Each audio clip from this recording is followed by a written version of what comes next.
Welcome to the EST Hangout. This is the EST Hangout, and today's guests are...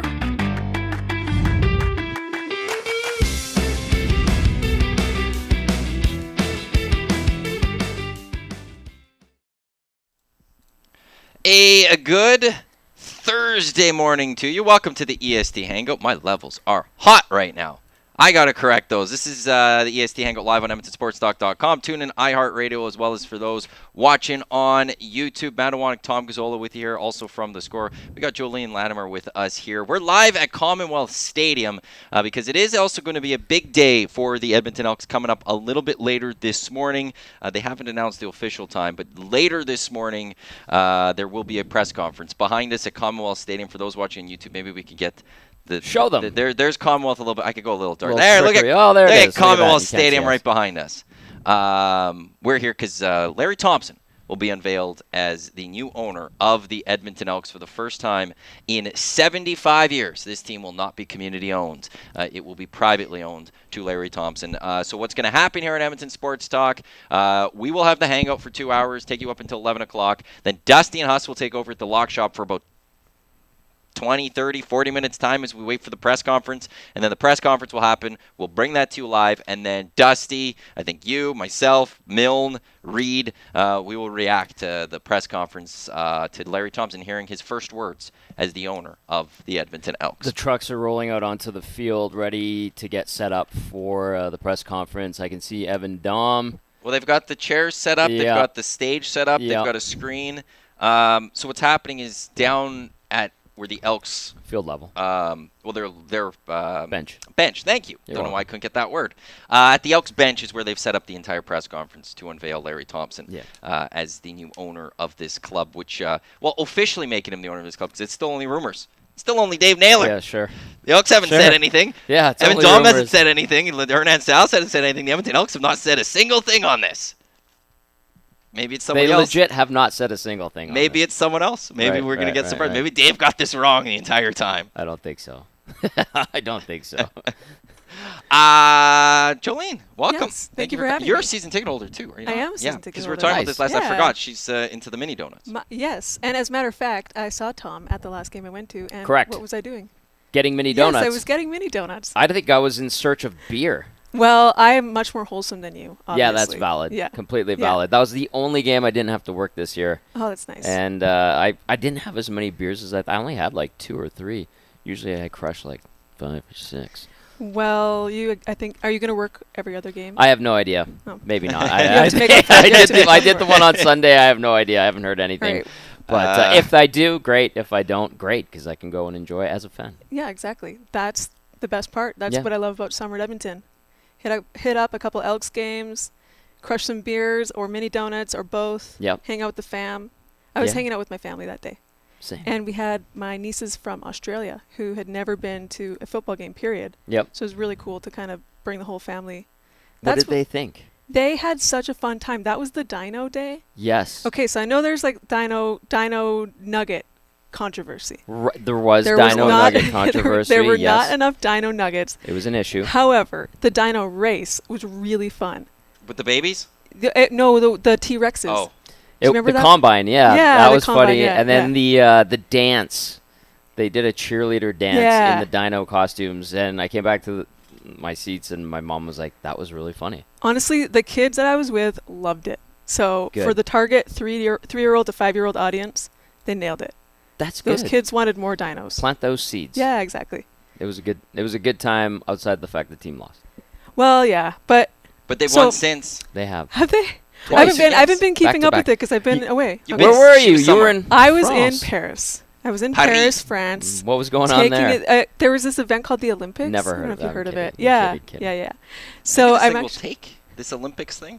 Maybe one day it'll take and it'll last. Yeah. I don't know. Yeah, like it's kind of like a grassroots community effort, an international thing. Yeah. There's no very corruption wholesome, whatsoever. Very wholesome. Yeah. Right. So I'm kind of completely out of the loop with what's happening in Canada because I've just been totally focused on Paris and France and everything that's happening over there. I'm having a little bit of Olympic depression right now. Are you? Yes. Wow. I had such a good time. I had the best time. And I do world championships a lot. I've done the Olympics before. And usually by the end of it, you just can't wait to get home. You were like so sick and tired of the people you're there with and dreaming about just your own bed, your own shower, air conditioning, all that. But this time I had such a fun time. I was so depressed at the end, and then I got home and I'm like, oh my gosh, there's no people. I'm alone. Like I gotta like find more friends. Like I was surrounded by people the whole time. It was such a great time. So did you have a roommate again? Remember we were talking No. last time you were on the show. You were talking about how you ended up with a roommate and then unexpected the two roommates. extra roommates. Yeah, Yes. Yeah, that you were just with showed up. one friend or whatever, Yeah. and Yes. then you guys were in a room with 2 others. No, yeah, I know. Yeah, that was wild. That was in Pyeongchang. Yeah. And I was in the media village. So they just kind of like assign people to you. Right, Basically, you get one bed. You don't get like a whole room. right. At least that was my experience. But I was in the media village this time and I actually had an extra bed. And I asked so many people if they wanted to come join me. I asked 12 people and everybody said no. So I just had this extra bed all to myself. Room for activities. Exactly. Yeah. But really what I used it for is all my shopping. I laid out all my purchases on it. So I could remind myself not to buy anything else. And I kept buying more things. And by the end of it, I had to check an extra bag. So, That's okay. yeah. It's the Olympics. Like, exactly. it's pretty cool. And in Paris, France, France. as Right. we like to In say. Paris. In Paris. Every time I got upset about something that was happening, like there was too much chaos or I was just stressed about, whatever, I was like, whatever, I can't be mad. I'm in Paris. No, Yeah, exactly. Like, I just Get a walk down the baguette. street. Exactly. Drink The- some red yeah. wine. Yeah. And a baguette. the baguette, The baguette and and the a red wine. Okay, so the venues looked amazing. The beach volleyball, the marathon at the end, the River Seine, even though that was a literal mess. So bad. Full of E. coli. Yeah, watching the marathoners puke. Yeah. Oh Yeah. gosh. So top tell venue. me, was yeah. for sure beach volleyball. That was so cool. gorgeous. I think that's an iconic venue. I don't know how LA is going to beat that in 2028. Tough one. I've rarely seen a better venue at the Olympics. I can't think of one. Wow, that where is rivals it in LA? I don't know. Well, they'll It's probably. got to be on the beach. I assume You they're would going to think. do You're it. Los at- Angeles. You got Santa to be like Monica Venice. Pier, Well, I would something think like that. Maybe Manhattan Beach is where all the big beach volleyballers kind of are now. That's where they all play. But I don't know. Where they. I would think probably Santa Monica up here in the background. That would be pretty, but it's not the Eiffel Tower. Yeah, that's true. That is Yeah. very true. Okay, what other venues did you get to live? Let me think. Well, I didn't watch the triathlon, but I did go down to the Seine to like investigate the river, Does the it water smell? quality. Okay, so I personally would never swim in the Seine because I think it's disgusting. Like like city rivers in general are usually not very clean. Ours is decently clean. Ours but is it's- actually extremely- It's been very cleaning clean. up. It's Yeah. been cleaning up, Yeah. but do it still. Even ours. So I know growing up, it was disgusting to think about swimming in the North Saskatchewan. Now people Yeah. do it. Because Yeah. it's actually now like they've actually put the effort in to clean it. Yeah. Straight up. Yeah. So I was on the river a number of years ago for Ryan Meyer's stag, Right. and like it was that was the course. first time I was like, this is actually quite clean. This is Yeah. fine. Like I was in and like you could see the bottom and stuff. There's like obviously there's parts that still wouldn't be the best, but for the most part it was quite clean. I know when it looks dirtiest is after a big rainfall. Yeah. 'Cause the sediment Sediment falls into comes it. in, yeah. But I've been on there with Yukon Jack's boat many times, and it's quite wonderful actually. I don't lie. know if anybody notices this. I don't know if this is just me, but I feel like in the fall time, the North Saskatchewan, it gets a little bit like turquoisey around Edmonton. Ah. Yeah, no, I I've did noticed not it the notice last 2 falls, and I don't know if it's just me being like really romantic about it, or if it really does, like if there's some kind of sediment like runoff at Some the end. scientific purpose. Yeah, or- if anybody knows rationale. about that. Um, But One other thing, the River Seine, like hundreds of years, maybe 1,000+ years of waste. right, exactly. Compared to the North That's Saskatchewan, exactly where I was going. 250 Yeah. years of it. We have a much easier time because Yeah. even though Edmonton's a great city, it's not the same urban locale that Paris is. What? Really? Yeah, go Yeah. on. I've always So- heard Edmonton's the Paris of Canada. Right, yeah. The Paris many of the times. prairies, isn't that Saskatoon? That's- Saskatoon is Sure. the Paris of the prairies. That's the Yeah, okay. that's the hip. So many Yeah. bridges. yeah. Okay, go on. So the Seine is quite dirty, and they spent I think like 1.5 billion around that. Oh. I'm pretty sure around that to clean it up. But I think it's a lost cause because that sewage system is so old Yeah. that when it rains, so the sewage, this is my understanding of it, could be a little bit wrong, but the sewage is like connected to the river, and that's how they built it hundreds of years ago when they were building Paris. Mm-hmm. And it's really hard to correct that because that's like what the city is built on. Yep. So when it rains, it's not just like sediment coming off or just like gross stuff from the road coming off. It's actually like some sewage. I think it's Oh. something related to that. So that's why like the coli levels are like a concern. Yeah. And unfortunately, it was raining at the very beginning of the Olympics, and then that's when the triathlon was also scheduled. Yep. So they pushed the training, or they canceled 2 training days. So the people who ran the triathlon, the first not the mixed, but the men's and women's events, they didn't have any training in the Seine whatsoever. So they kind of went into that part of the race blind. Mm-hmm. And then I think like a few of them did get some kind of stomach illness afterward, and they had to withdraw from the mixed events. I think there were 2 or 3. That's honestly brutal. Yeah, it's so bad. You work 4 years, you work your ass off to get there, Yeah. and then E. coli in an old river in an Exactly. ancient city Yeah. gets you.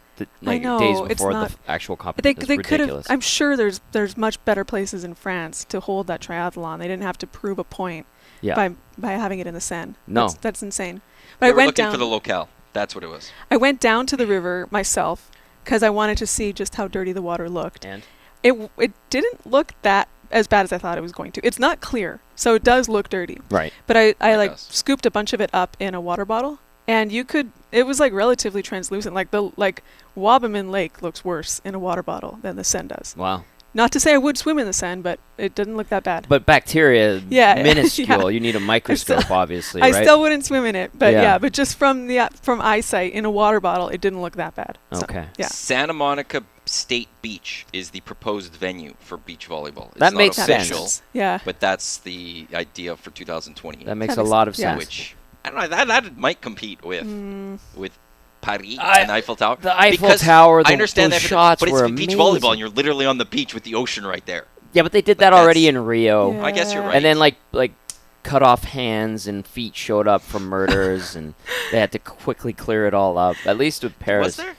Oh man, that was like one of the During most the- dangerous beaches in the I world. know, but did any of that happen during the actual I Olympics? think that some of that Really? was happening. Oh, I yeah, might it's be been like so a week long, or though. two off, but I fuzzy memory. But I believe that there are a few Yeah. instances where there's like, hey, a body part rolled up on What's the an beach. Olympics without a murder mystery?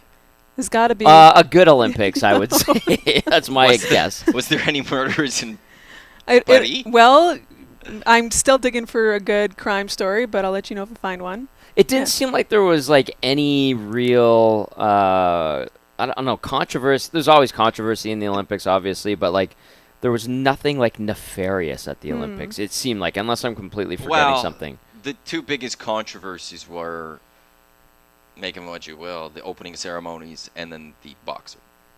The boxer, and okay, That's she's suing Elon Musk and she's filing a lawsuit which involves J.K. Rowling and Elon J.K. Musk. Rowling. Yeah. And apparently the European Union very much has very strict bullying laws from online and stuff. So And the UK has like some of the toughest in the world.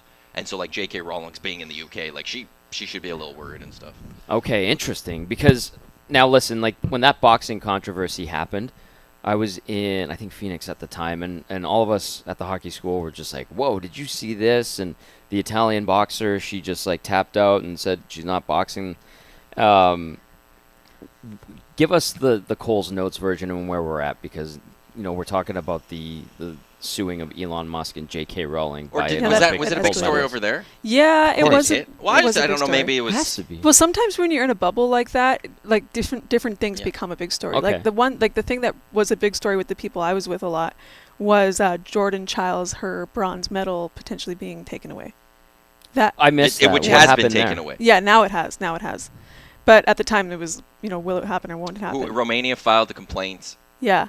They won, Yeah. and the U.S. Gymnastics Oh. loses a bronze when it was supposed to be shared, or they've Well- agreed to share it or something. Yeah, so I'll get back to the boxing, but what Okay. happened, the gymnastics is less controversial, but it seemed to just be the thing that people were talking about. Jordan Childs did her routine. She's never won individual gymnastics medal in the Olympics. Mhm. And she placed, I think, 4th, and the Romanian girl was 3rd.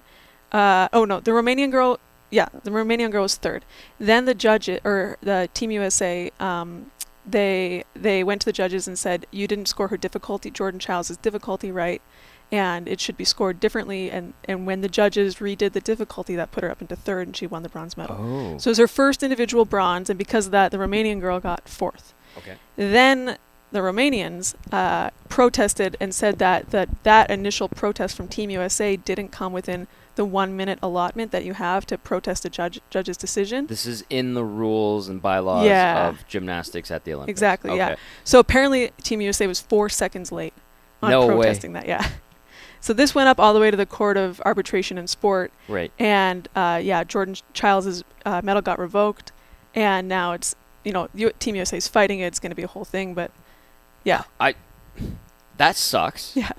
For everybody involved. And the 4-second thing, as harsh as that is, it's in the bylaws, Rules are rules. Yeah, it's a constitution rule. of it. It's a And if rule. you're 1 second late, technically, Yeah. But then the thing is, if the judges judge the difficulty wrong, isn't that on them to get it right? that's part of it too. Exactly. Is it really like, are you going to be mad at me because I told you got it wrong 4 seconds late? Like, They've got it's a bit tough. of a pickle on their hands. Tough. It's tough. So anyway, that was like all the. I think that I was with a lot of Americans. That was something they really cared about. Mm-hmm. The boxing is interesting because I know that particular boxer was not boxing in international boxing events. So Because of the hormone so levels? she's technically like intersex, okay, similar to Caster Semenya. that's the sprinter. The sprinter. Yeah, Okay. she's retired now. Okay. Yeah. And so is it international? What's the? Well, is it IBA? it's the IBA, but the thing about the IBA is they're connected to Vladimir Putin Yeah. Right. and the Russian and the Kremlin. And the moment she got all of a sudden this test, which no one has ever seen, was after she beat a Russian boxer. Yeah.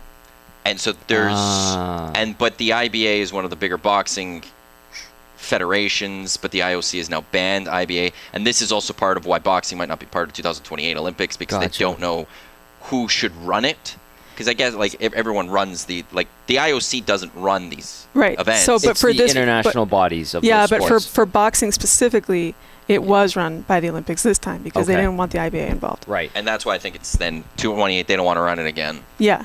They'll bow out. Yeah, and then also they did not accept this test. I talked to somebody who said he has seen the test that they ran. He's a journalist who covers a lot of like he covers every Olympic sport. He said he had seen the test. Okay. I don't know though. Like I don't have any more information on what the science is behind it. So him having like seen the results of it, I don't know what that means. But he's the only person I talked to who said that he had like actually seen it from the IBA. Interesting. But I think the science of the test is in question. But basically what the test does is it's supposed to show if you have like XY chromosomes oh, okay. to show that you are intersex. Right. And apparently this test did show that boxer was. I don't know, It's also a tough one because she fought in 2021 in Tokyo, and not a Right. single person said a thing. Right. But now all of a sudden, a couple of people throw it out there on social, and it becomes Yeah. the story because of certain political reasons. Gotcha. but it's not this type of controversy isn't new because this has been with Caster Semenya. That was a whole decade of the same conversation in sprinting. But the reason this one blew up was because of why didn't it blow up in 21? right. Nobody was paying attention. That's part Yeah, of that's it. true. Maybe nobody watched. Perhaps. Yeah. But But- it's when you have an Elon Musk and a J.K. Rollins throw Boom. this out there.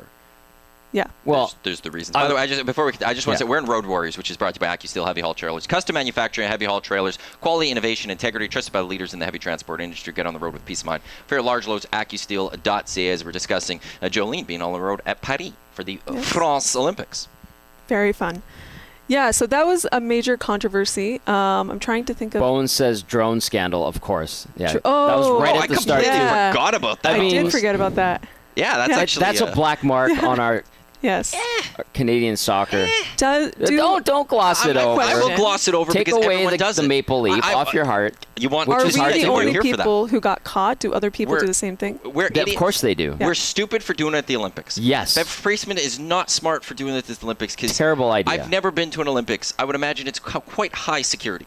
Yes. I would just Confirm. imagine. You Can were confirm. literally Yeah. there. Can confirm. Was Yeah. the security quite It's tight? so tight. There you go. There's the Prince of Monaco. There's the Prime Minister of France. There's, all these big celebrities. Actually, if you do anything with the Team USA athlete of note, you have to run every location by the Secret Service. You have to. Wow. Yeah, and they suss it out in advance. So Wow. like it's you're dumb for doing that. Yeah. But Yes. it happens in soccer, and where I will go with this is Ariel Helwani on CBC asked Drogba, who's this legendary soccer player.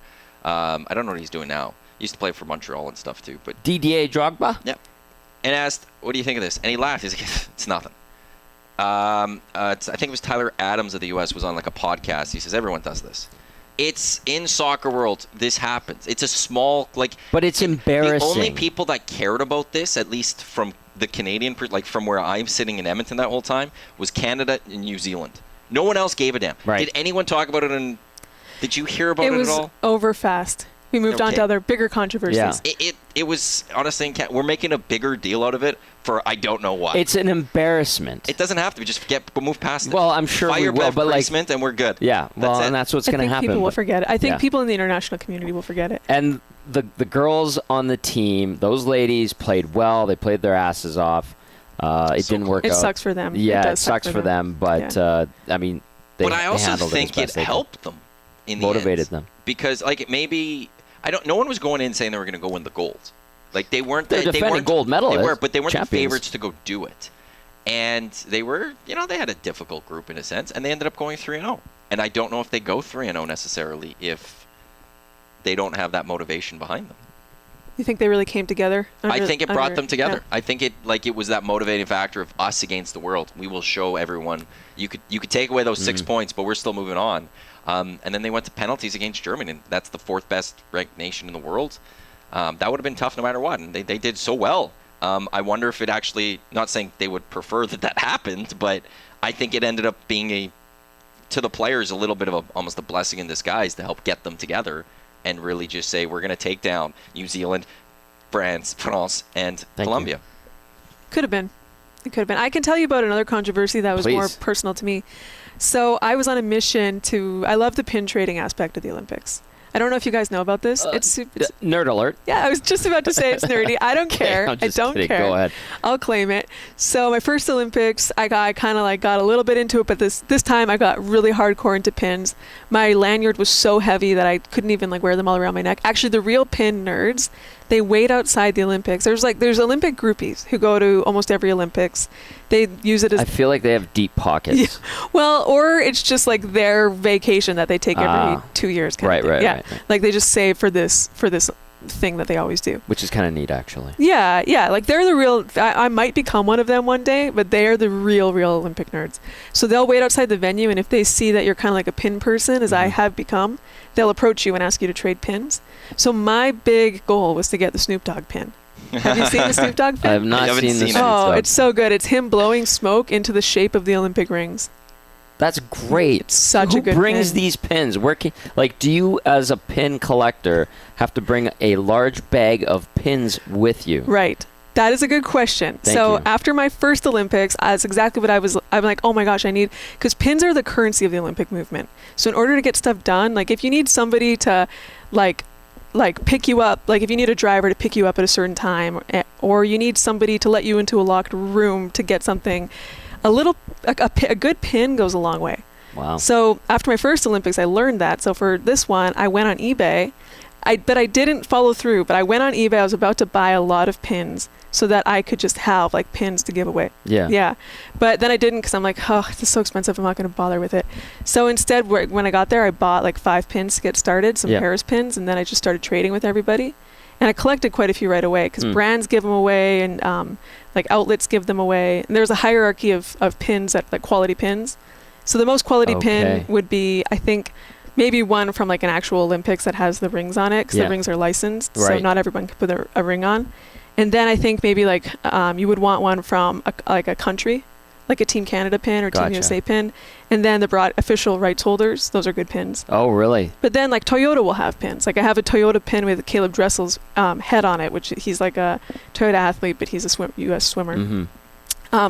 But anyway, I tried the whole time to get Snoop Dogg pins, and I ran into Snoop Dogg at beach volleyball. What? I was sitting 4 seats behind him, and I was like, perfect time for pins. So we went up to his security team, what my friends did, to start the pin trading. They gave a pin.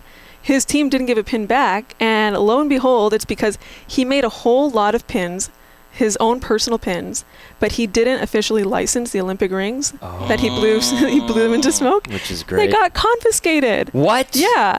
So now they're worth more. Exactly. There's only 3 of those pins in circulation. Coco Gauff has one. I don't know who has the other 2. And so I never even laid my hands on one because they're super rare. Oh, those are going to go for a lot of money. Yeah. If I know that did that on purpose. There's some counterfeit Snoop Dogg pins out there. I've seen them on the internet. But if I ever get my hands on an authentic Snoop Dogg pin, he didn't actually create a lot. They weren't confiscated. He just did this story. Started this rumor. There's this. Now there's 3 out there. That is it. Yeah. Brilliant marketing. So can you like create your own pin basically? Some people do. And be like, I'm Canadian. Here's a maple leaf thing from Edmonton. 2028. When we go to the LA Olympics with the will Hangout. have an EST. Oh, yeah, EST pin. We're going to have EST pins. But we can't use the rings. Yeah, Well, but you could say you could write we're using the LA rings, but we're going to move the colors around just to screw with them. Oh, I don't think you can do that either. Okay, but we could do go like different colors. Yeah, EST LA 28. I'll just do. Yeah, you can do that, I'll do the Edmonton colors. So we'll have blue, orange, green, gold. And then an EST. And then I need that blue and gold would work for that. Light blue for the Riverhawks. I think the Stingers would be in there. Bears, Elks, Oilers. They'd all be covered. There we go. Love it. We'll have our own rings. We'll make them triangles. I need so they can't even come after circles. 2028 is going to be great. I need the first pin that you roll off the assembly line. I need it for my lanyard. We're coming for 2028. Chelsea over at the Hive, get ready. The Hive Product Marketing, official merch partner of Edmonton Sports Talk. Promotional products that bring the most. Check them out at thehiveproductmarketing.com. Actually, Chelsea did want to get lapel pins for us. She says, do you want lapel pins? This was months ago, and I was like, not really into that right now. Chelsea knew. Chelsea was on top of it. Chelsea's very much on top of it. I am thinking of lapel pins a little bit right now for some future things. Mm-hmm. But yeah, I'm going to make a lot of plans for 2028. What else about this? Like, how cool is it to... You've been through the Olympics a couple times. I got jealous, and when you were going, I started thinking, like, I forgot. I kind of went into broadcasting because I wanted to cover the 2010 Olympics in Vancouver. Obviously, when you graduate in 2008, it's tough to make the Olympic broadcast roster.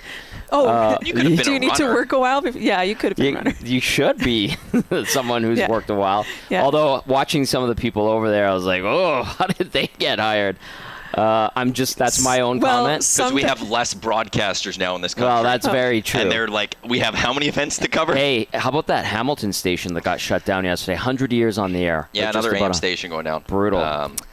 It's the future of AM radio. There isn't one. Yeah. I was going to say, though, when you're around those big broadcasts, sometimes it is incredible how chaotic it is. Yeah. And you're like, I've been around like small things that are so chaotic, and you guys are the biggest broadcasters, and it's still just as chaotic. Like you guys are just slapping it together. Like, yeah. But that's the thing is like I'm like I started thinking because I'm like Jolene's over there. I was seeing like updates and posts that you're putting up, and I'm like I need to find a way to get on the broadcast. And absolutely. I think I'm gonna try to weasel my way in. Could definitely do represent EST. Who's got the 2028 rights, or is it already determined, or is it not determined? Oh, yet? in Canada? Yeah. Isn't it all? Well, they share, don't they? They share. Well, yeah. So CTV and Rogers and Bell came together to get the 2010 rights from CBC in Vancouver. It was a joint bid. Right. It also included the 2012 London Olympics. And then 14, CBC took it. And CBC pays for it.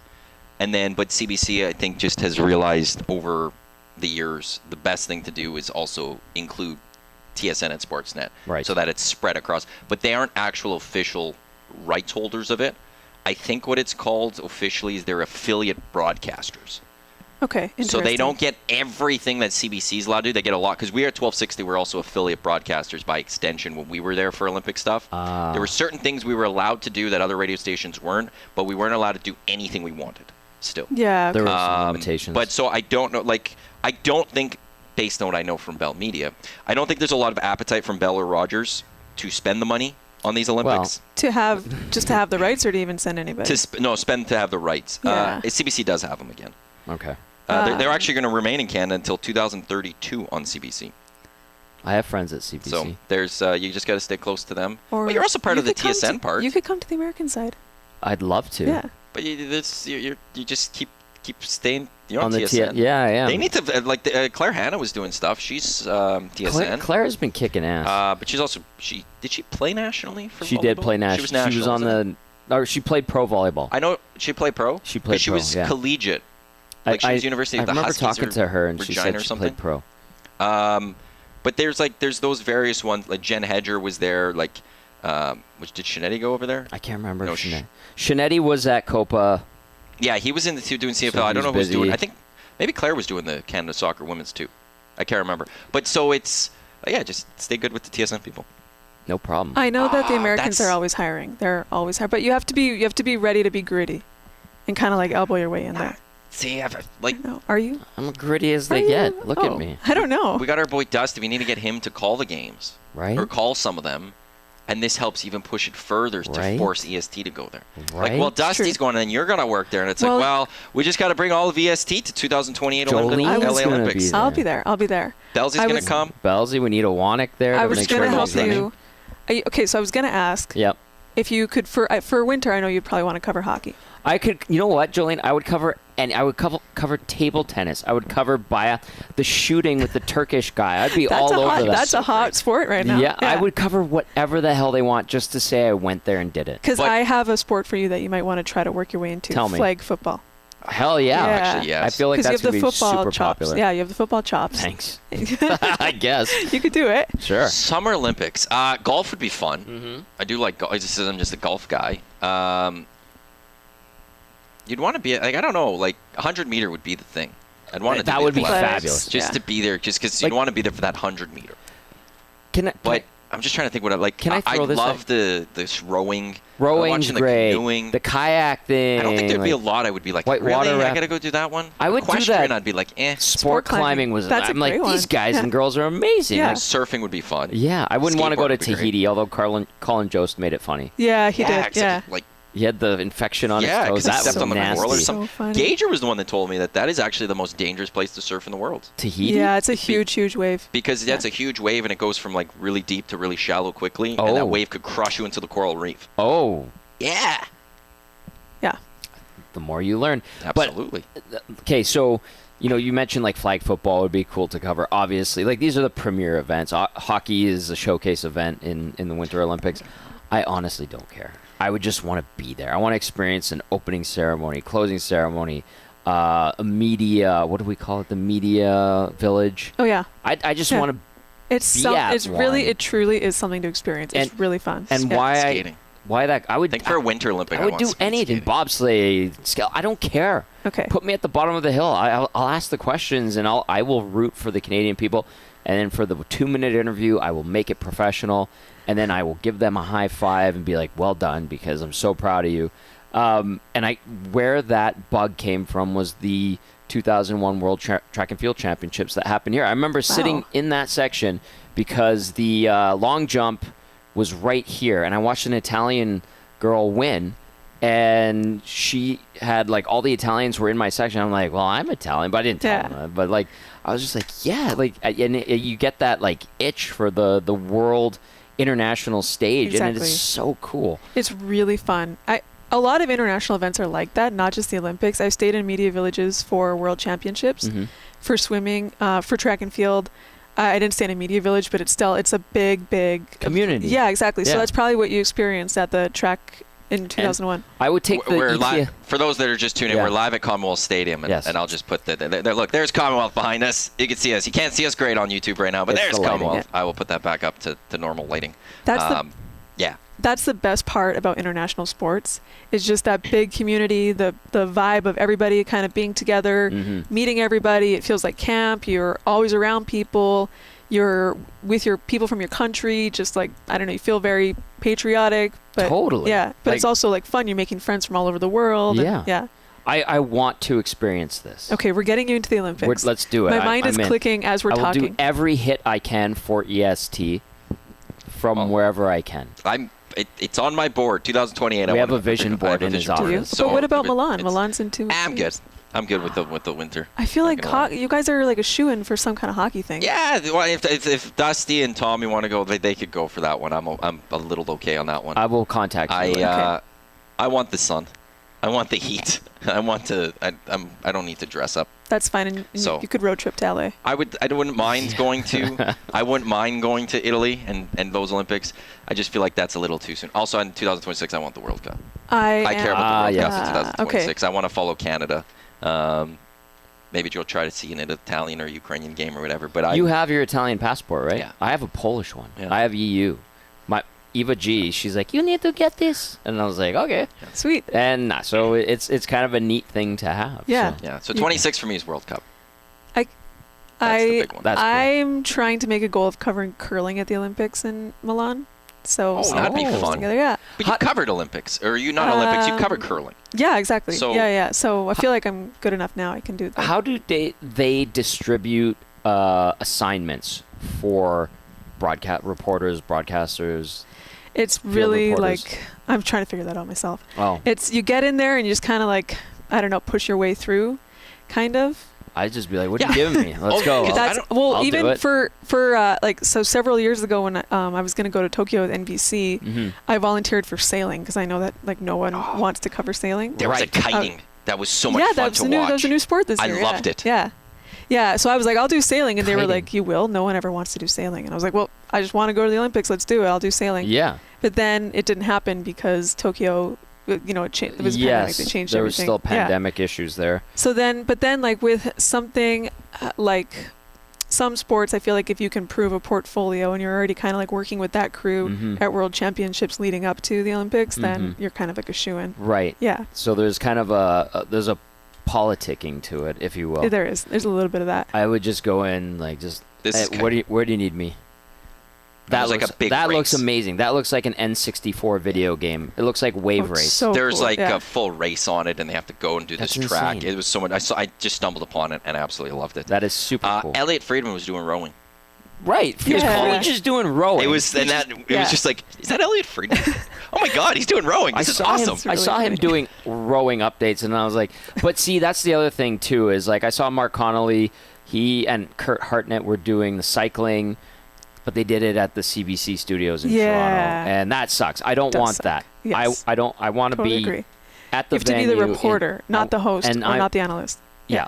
Put me Yeah. in there. I will be the field reporter. I don't Exactly. care. Give me the Exactly. mic, and I'll do. See, this is where I just say we just bring EST there, Oh, that and would we be just amazing. do it, and then you record. Like we won't be live, but because we won't have the official rights, but you get the reports, and we just post it on YouTube. That's what I Absolutely. think. You Boom. might have more fun doing that. Yeah, That we would just be do it our own. You could still What stay about in the media double dipping? village. Yeah, exactly. Yeah. And then like if you're working for a broadcaster, does it come with get all the gear? Yeah. That's I The like gear's that. the best Yeah. part. Yeah. What did you get? For sure. A golf shirt.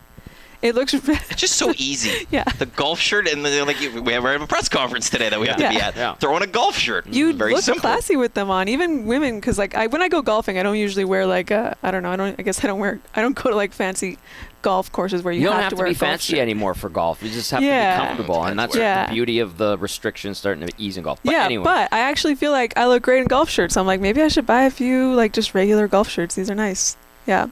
I collected so much swag though, like water bottles. I Swag. came back with like 4 or 5 different water bottles. like a rain jacket. Yeah, I like didn't get a rain jacket. tracksuit. No. Oh. My first Olympics though, I had so much. I got this giant bag for snowboard boots, Oh, plus a full winter like snow pants and a winter jacket. that's cool. Yeah, and then a fleece, like an underlayer. Like I got the whole thing.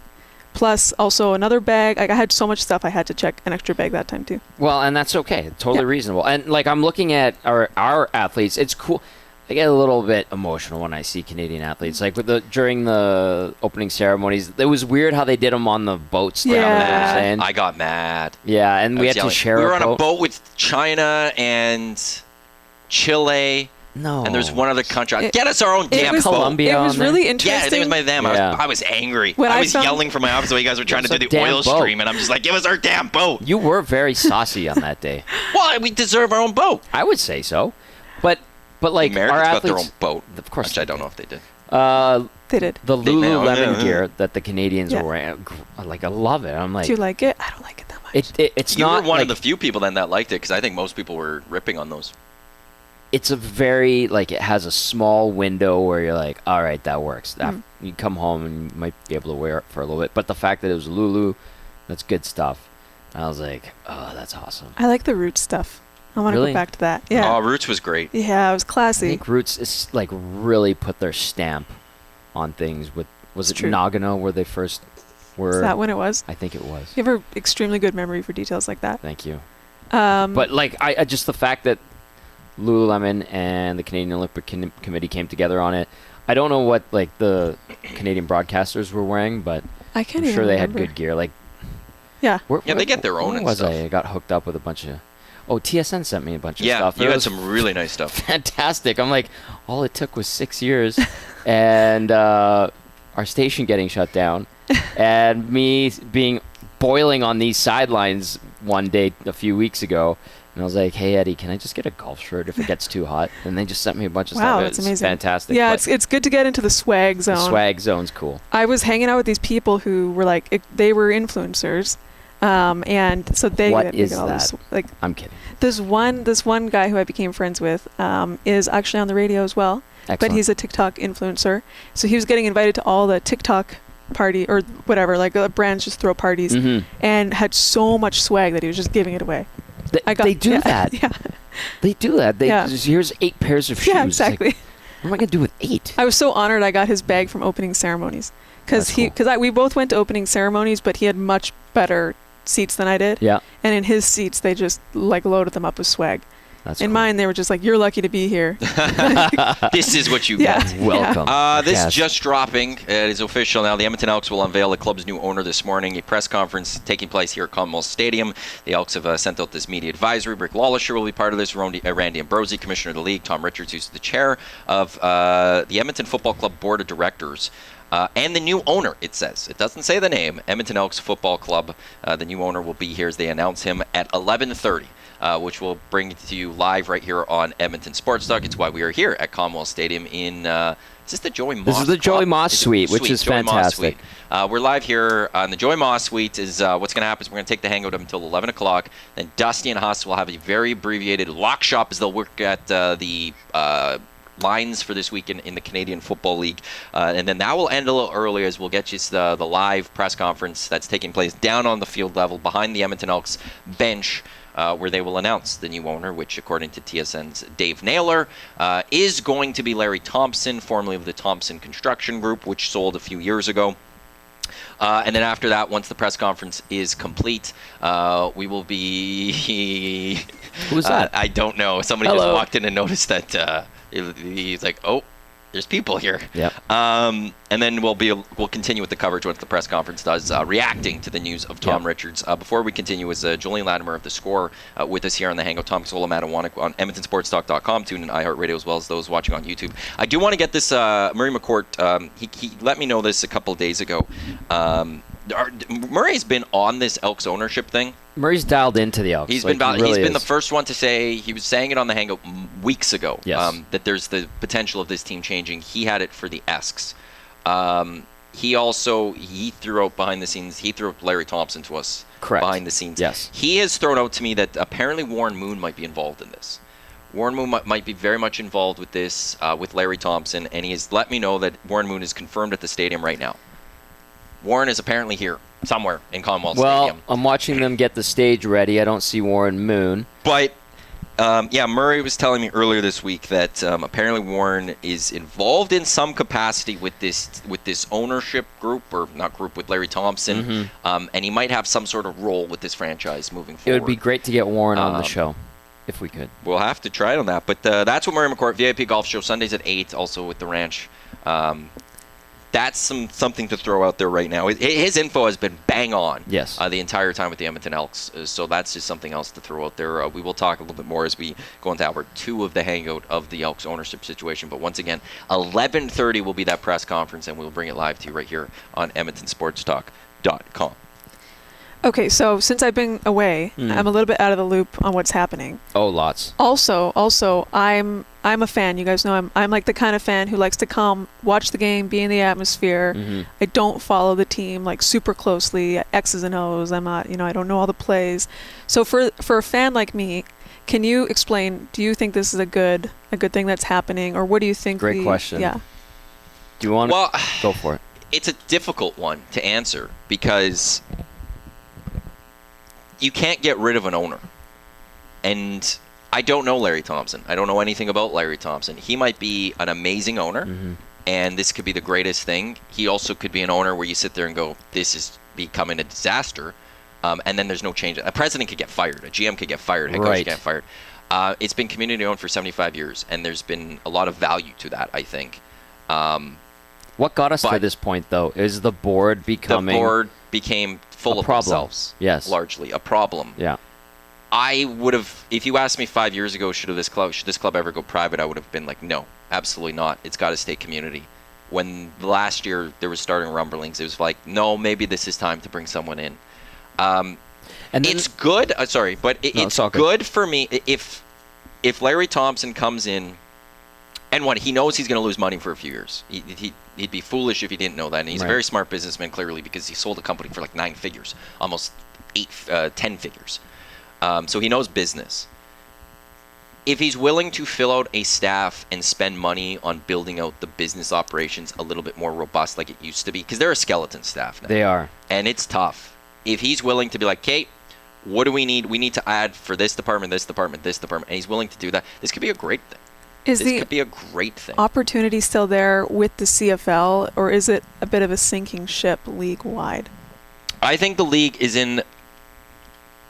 Oh, apparently Warren's not here now. Oh. He's not in person. His contact... Murray just texted me that. He's not in the building. He goes, geesh, no, he's not in the building. My contact was texting with him. He's not in person. Oh, okay. False Warren alarm. He said a bleep word. Said a bleep word there. The league is probably in its safest... like one of the best spots it's been in 15 years. Yeah. It's got stable ownership across the board. It does, finally. Does Montreal, it have enough people coming in across the board? Fans, I mean. The in-house crowds haven't been great. Okay. That's very true.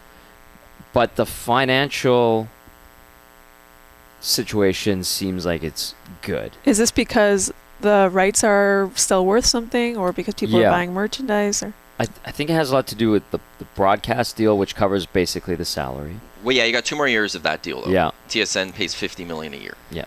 And we'll see what happens after that.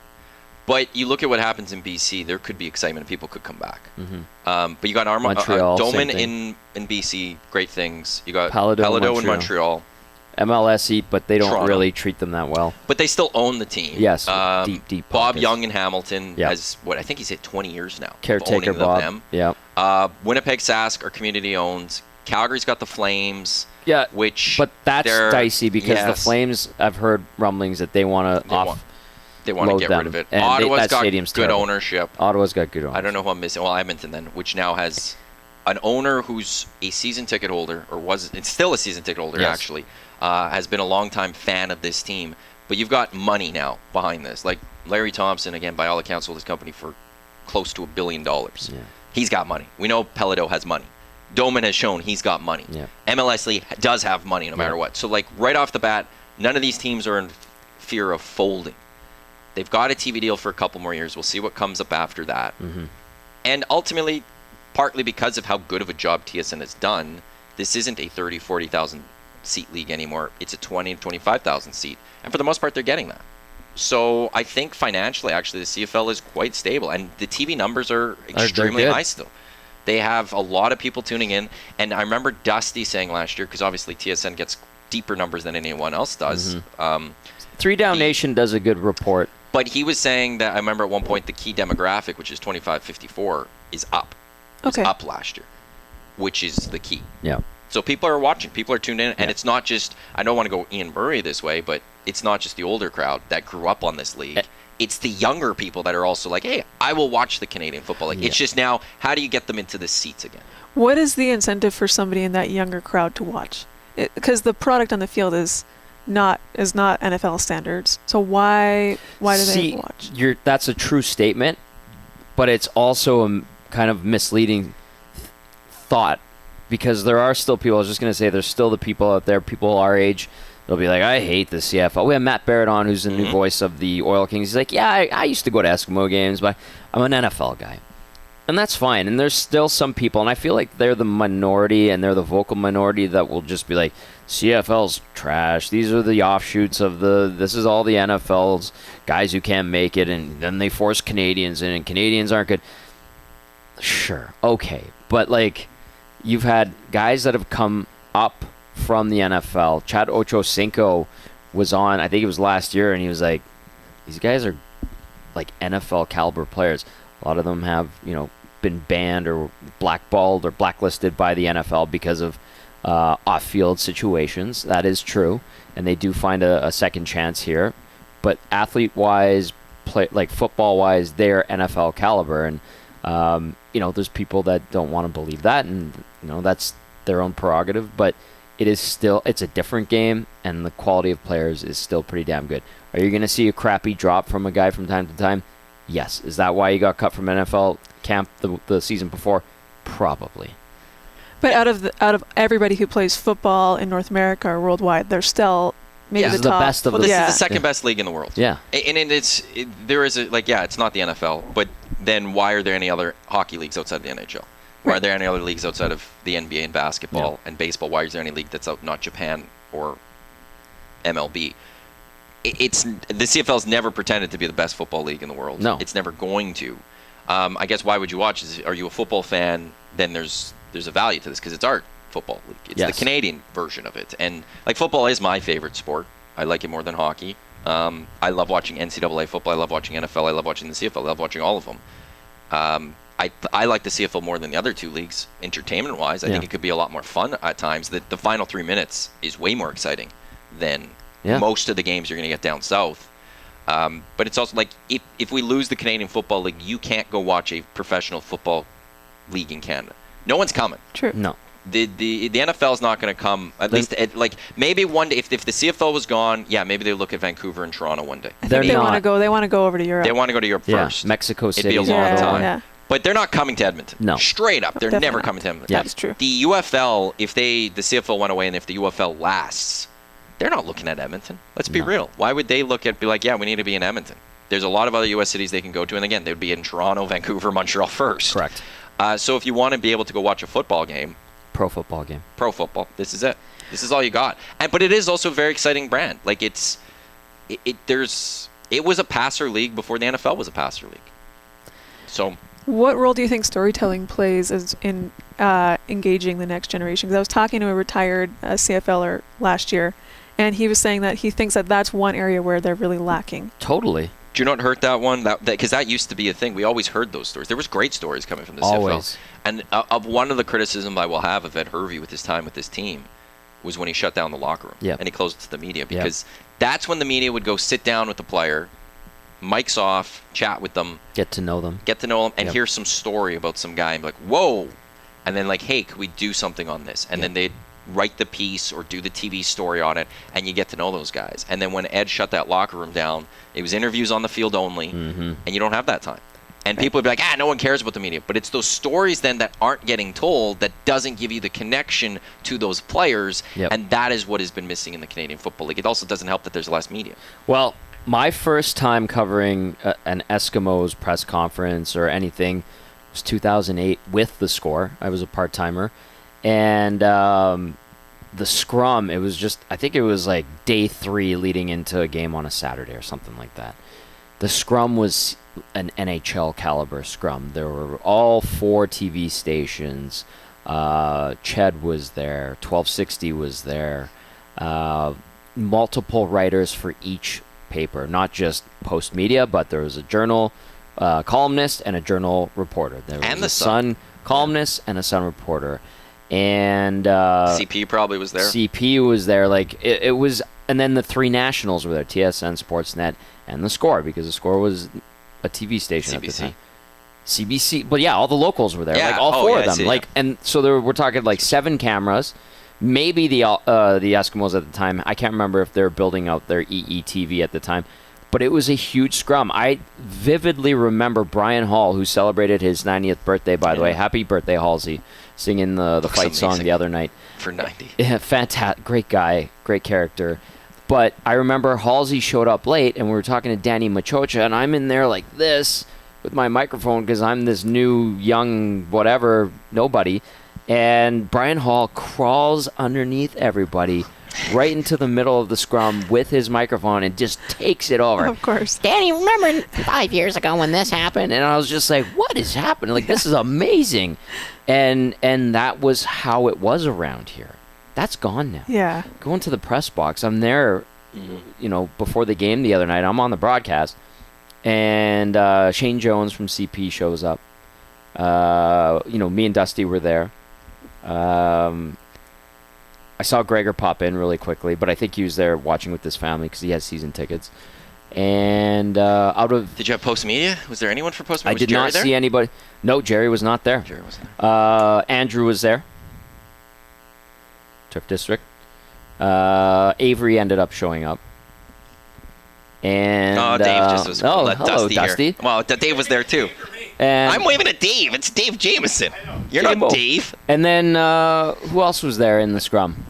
Oh, in the scrum, you're saying? I think that was it. Sandor. Steve's Avery? There sometimes, but that's it. Yeah. And That's it. that's partly a large part of it is the media has just shrunk. It shrunk. I mean, But there's also then the Sportsnet used to send a camera. They can still send a camera, but they choose don't. not They to choose because not TSN focuses on their products, Sportsnet focuses on their products, and they don't like to care too much about the Exactly. other people, So- which is a sad thing. yeah. How could that be corrected? Because obviously we do have a shrinking media landscape. Is it a matter of engaging more creators? Is it a matter of the CFL? They've tried doing the All of it? influencer thing. Yeah. But that's where the influencers are limited. They know how to get X amount of views, and they appeal to a huge audience, but how much of their audience wants to know about football as opposed to today's OOTD or whatever the hell they do. Yeah. I would say the two things. One, it comes down to we have to do, and any media in Edmonton, if you care about it, you got to do a better job of it. And I'd say the one thing, I'll boast EST a little bit here. Tommy and I, born and raised on this club. Yeah. Dusty calls the games and is amazing with the Canadian Football League. Eric grew up on the Rough Riders. He has a Rider's tattoo on his ankle. Jay played for the Golden Bears. Yeah. Reed has been around this team for a long, long, long time. There's a lot of love that we have for this league, and it's up to us to keep talking about it when there is less media that is going out there. But it's also up to, if Larry Thompson, focus on getting your own message out there. Focus on making sure your club, the Oilers do a great job. When you were there to now they have their Oilers TV. Is it still all Oilers TV or is it just Oilers Plus? They're kind of going through a transition phase from Oilers TV to Oilers Plus. They post out their own stuff. They get their own message out there. This day and age, it's very easy to put your own message out there. So if you're the Elks and you go, well, Sportsnet's not covering us. There is no more local sports basically outside of Slav with Global. Yeah. There's not a lot of other media here. Well, let's get our own message out there. Let's hire our own. At teams, Ed Tate, former writer in Winnipeg, he's hired by the Bombers. Yep. Rob Vanstone's been hired by the Riders, a longtime writer out there. Dunk's doing the pre and post game. Dunk's got but not owned, but that's not by the team. Oh, that's not okay. Good. Steve Milton, I believe is his name, with Hamilton. He's no longer writing for them. He was hired by the team. Yep. I saw him a couple weeks ago. Go hire a writer for your website, or a couple writers to cover your team. Yeah. Go make sure you have better your own reporter. Go get your own Tom Gazzola that is following the team and is there, and post your own message and pump it out there. Actually, the Elks have, I think, the largest YouTube of all the CFL clubs. I think their subscription is the highest of any of them. Well, Richard Began is their videographer, producer. He wears many hats for them. He does a great job and cares very much about the team. They also brought in Brock Boot to help with the in-game stuff, and they have a dedicated crew there.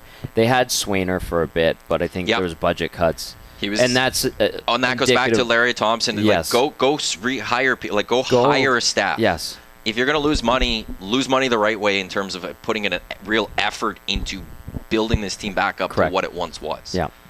Because if you do turn this around, he'll make money. Yeah. This team made money. People still for a care long about time. this team. Absolutely.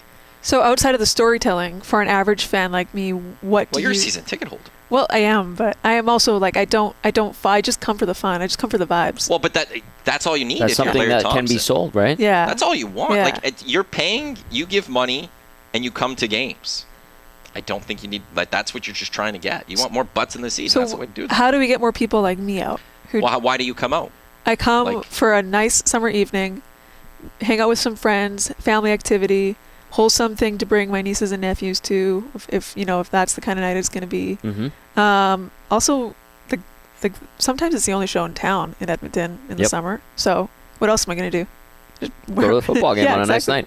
Yeah, I love having football in the evening. I think it's really nice. See, I don't think we can have the answers to why to come cheer. I think it's more people like you, because we're watching no matter what. I'm nerding out. You guys love watching. Yeah. I have a four-man, the greatest CFL fantasy football league in the world that I do on. Well, he's in a competing Excuse rival. Me, I'm trying to do a show over league. here. I'm trying to. Unreasonable shot. Your commissioner emailed me today for advice. Put that on the controversy list. 4-man versus 6-man. I have an extra There is mic no if you want. controversy. There is no controversy. But I do a spreadsheet once a week on CFL fantasy football. I nerd out on this. Okay, so you're a super fan. Larry's got me. I'm following this team. It's okay. How did they get more people like you that are fully casuals that go, yeah, I will. There is nothing else to do. Instead of staying home, I'll just go to the Commonwealth. Yeah, exactly. The appetite's there because we're seeing it down at Remax Field. We're seeing it at Expo Center. There are hardcore basketball. Jasmine can attest to this if she's listening or watching. But there are people, I think more so at Remax Field, that are like, hey, do you want to go to a baseball game? That would probably be like you, Jolene, and be like, I don't really know baseball. Who's on the team? Is our team good? They'd be like, no, it's a lot of fun, and you're not going to break the bank. Exactly. You can do that here on a bigger scale. Yeah, exactly. I think part of, again, Maddie's right.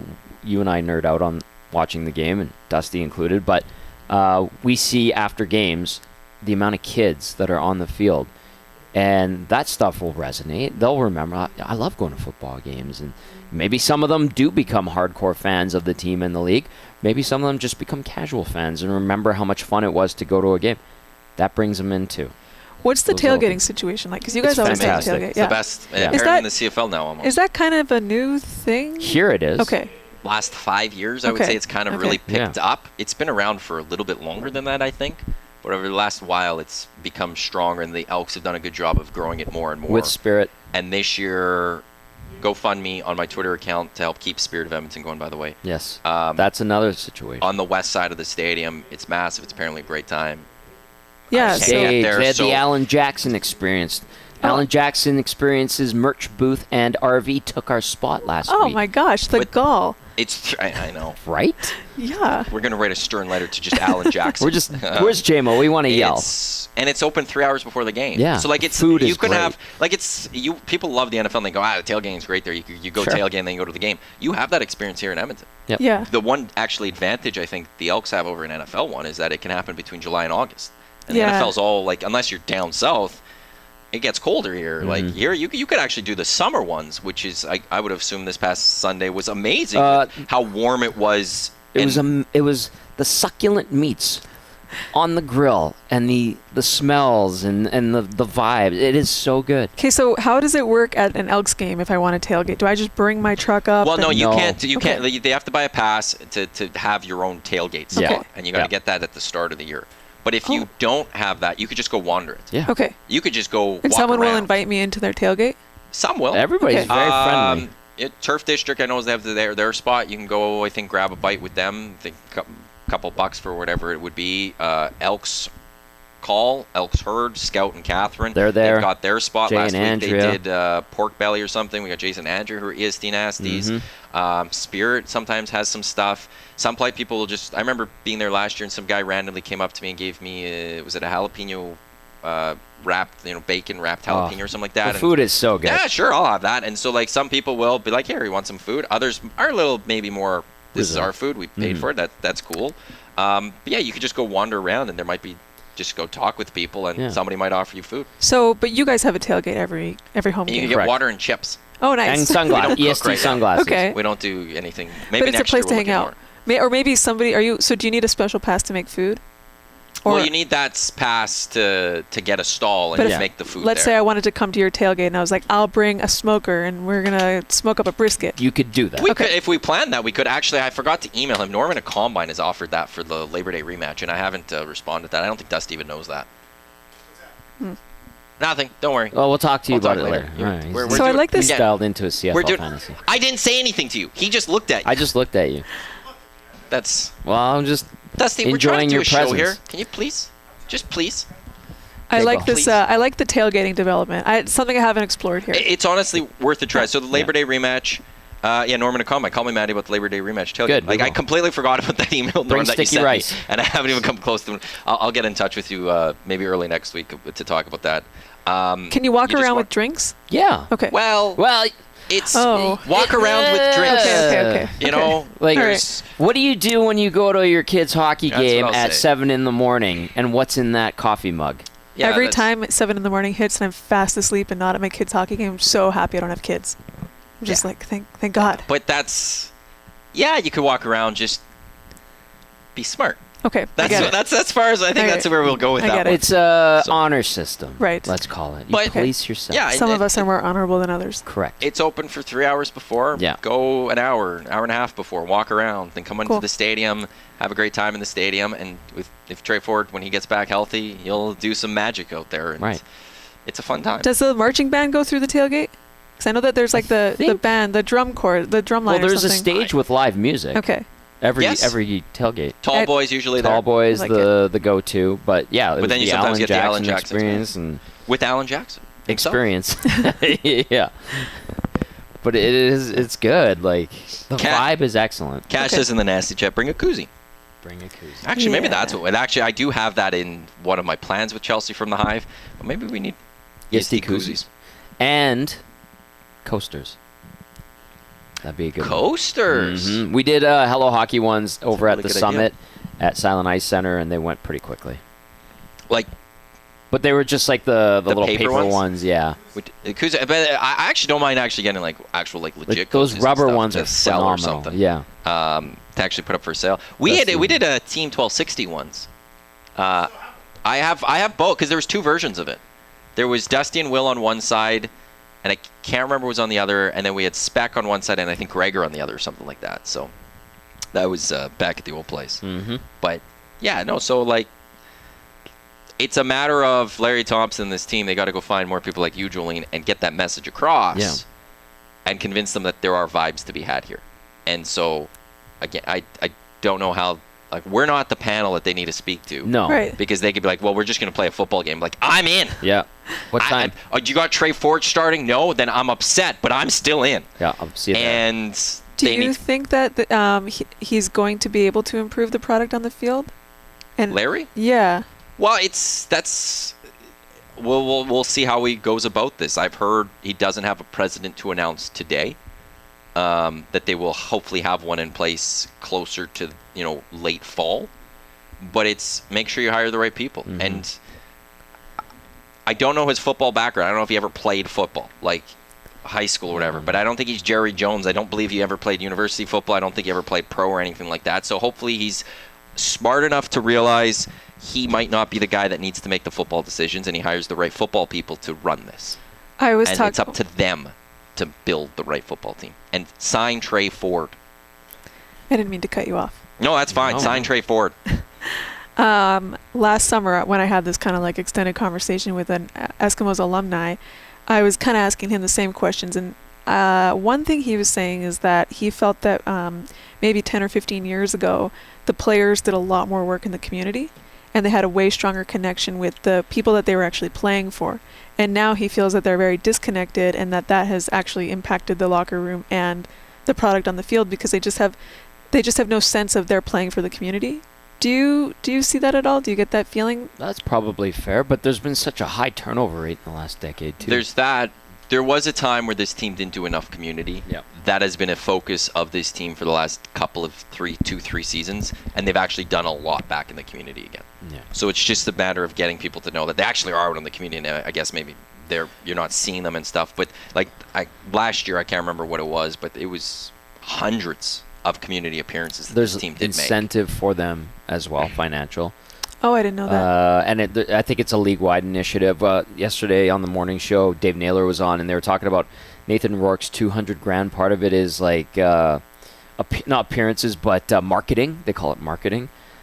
But And that there doesn't is, go against the cap. It doesn't go against the cap, so it's like this kind of alternate form of money you can make on top. But there is incentive for players to embrace the community and do more than just like the standard appearances that they're expected to do, and they can, make a little bit of extra cash on the side as well. But they've done a better job of it, but that alumni is probably right. Like there was a gap, and I don't know how much of it has to do with high turnover rate, guys not caring, team being bad. Well, people in the city turning their backs on the team a little bit. I want to jump into the Parish Rulers inbox, 780-218-9999. This is the EST Hangout live from Commonwealth Stadium. Tom Gazzola, Iwanyk, and Jolene Latimer from The Score. We will get back to talking a little bit Olympics as well here because Jolene was literally there for the last 3 weeks. We did that for the first hour. But Yeah. Edmonton Elks have a press conference, 11:30. We'll bring it to you live right here in Edmonton Sports Talk, where they will announce the new owner, which is rumored to be Larry Thompson. But jump into the nasty chat, 780-218-9999. Aiden saying, I think Larry has to try and make it easier to get to games. Stingers, Oilers, and Riverhawks all have parking options for the game. If Larry can make a deal with the city to allow parking in the surrounding neighborhoods, I think that makes a lot more people come. Nope. There used to be, back in the day, you actually could, and then they banned it, and you can't park in these neighborhoods. The one thing this Park and ride is free for 3 hours before and after. which the Oilers do not have, I don't believe. No, they don't. The Elks do. You can go and use LRT or ETS. There is no huge Here. parking lot anywhere close by. I understand that element. There is one, Northlands. Good point. Is there a way you can, I don't know if there is this, is there a way you can allow people to park there and have a shuttle run? Because it's between the literally two? one stop. Yeah. But Maybe that's something. you shuttle So, from there. Yeah. But you're right. There's full park and ride. A ticket to the game gets you full. Do they still have the park and ride buses though, like from West? Yes, West I believe they They do. would still have some of those. Because Yeah. that whole bus lot is always full, but it's just like BP, who's one of our great partners. They used to run buses and do like ticket packages to games. That dried up. Mm-hmm. That dried up. People stopped going. Jasmine saying, What up, Jasmine? I'm like Jolene. I come from the vibe. My friends say they don't even know when games are on from their IG or TV. I feel like IG's Instagram for those that don't know. I feel like since they've been losing, it's not as popular. I see more Stingers and Riverhawks advertisement than Elks. Fair. Elks are making it sexier to younger people. Hermitage J does say we all pour our drinks in solo cups. Andrew says yes to the koozies. Mm-hmm. Where was I just missed one. Somebody had a question for Jolene. Oh no, I'm so nervous. Don't be. Oh no, I had all I saw was. I have one from Stampater that I can get to right now. Go for it. Stampater chiming in says the Elks/Eskimos chose to cater to the Blue Hairs for a decade. Now those people are dying off, and the fans they pushed aside are the fans they suddenly need. You know what? Stampater does have a point. The long-time season seat holders, some of them still from the 50s, did have a lot of persuasion, and the way we took in a game here at Clark Stadium almost a half century ago is quite different than the experience and what we want now from a football game. So I'm not disagreeing with Stampater. The question was, how often does Jolene get the Dolly Parton song jokes? Oh, all the that's I would say I get at least 3 a week. Okay, that's a lot. Good tally, yeah. That's a lot then. So that one came up. Also, VR Montenegro says EST Pogs Slammers. Stop Yes. it. You want to know something? That would be awesome. Eric Bring would back be all Pogs. over. I am going to have to Love ask Chelsea if there's any Pogs that she has Oh any my sort of gosh. connection Oh to. If she does, I'm all in on And that then we one. could have collectible Pogs. Yeah. We could I'll get some from the Score and we can trade. Oh, It'd be fun. here We'll- comes we'll- the pin Yes. thing. We'll Exactly. We'll Really go into and it. change the Olympics in 2028. With Oh, you got Pogs. pins? Pogs. We got Pogs. Honestly, And I feel everyone's like going to want Pogs, and then the Olympics is going to change forever because of EST. that could really be a hot ticket item. I feel like it's the perfect amount of nostalgia plus collectible. Ian says 2 hours for park and ride before and after Oh. the game. My bad, Ross Creek, Ian. Thank you. RCN says lots of people don't have the desire to take free LRT and would prefer to drive there. But that's like you could drive relatively close and then That's a good That idea. that Northlands thing, that's a I think. good alternative solution. I But think. the LRTs right here, there are parking along the road. Those routes that you could park at and then just Hop jump on the LRT. I usually drive somewhere downtown. Then yeah, jump on. Yeah. I will throw this out there. You could come to Century Casino Sports Bar and Lounge, park there, come have a right. bite, come say hi to Jay and I as we do the kickoff show, jump on the LRT, head to the game, and then come back on the LRT and, go home. There it is. There you go. That's a nice night. But so there are ways there are the buses and stuff. So there's spots that you can go park, you drive there, and then the bus is going to take you to the game. So you could drive relatively close. I Yes. think there used to be one at Kingsway. I don't fully know. I haven't.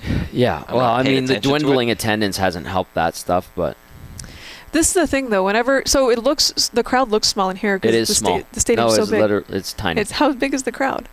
Like Lately, it's been like 15. well, the other night I think what they 18. announced us the 18 18-4. But 18's actually butts in the seats. Well, that's what that was announced.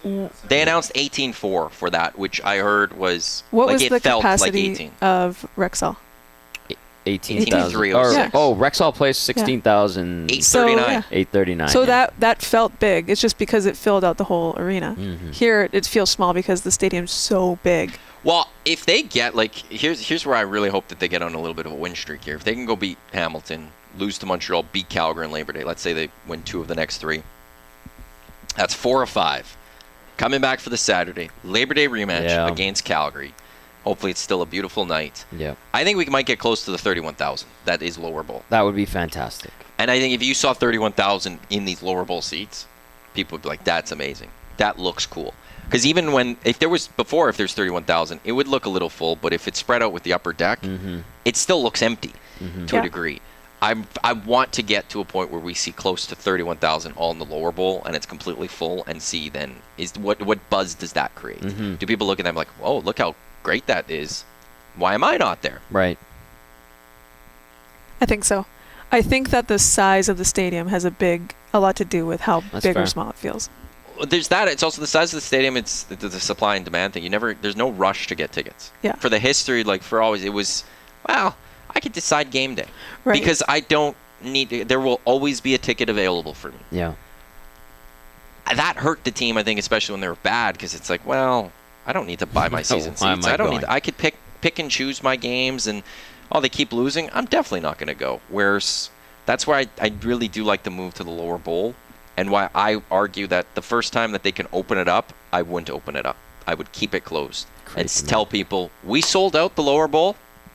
Sorry, come to the next game. I agree with you on that. I think that has a lot to do with the vibe.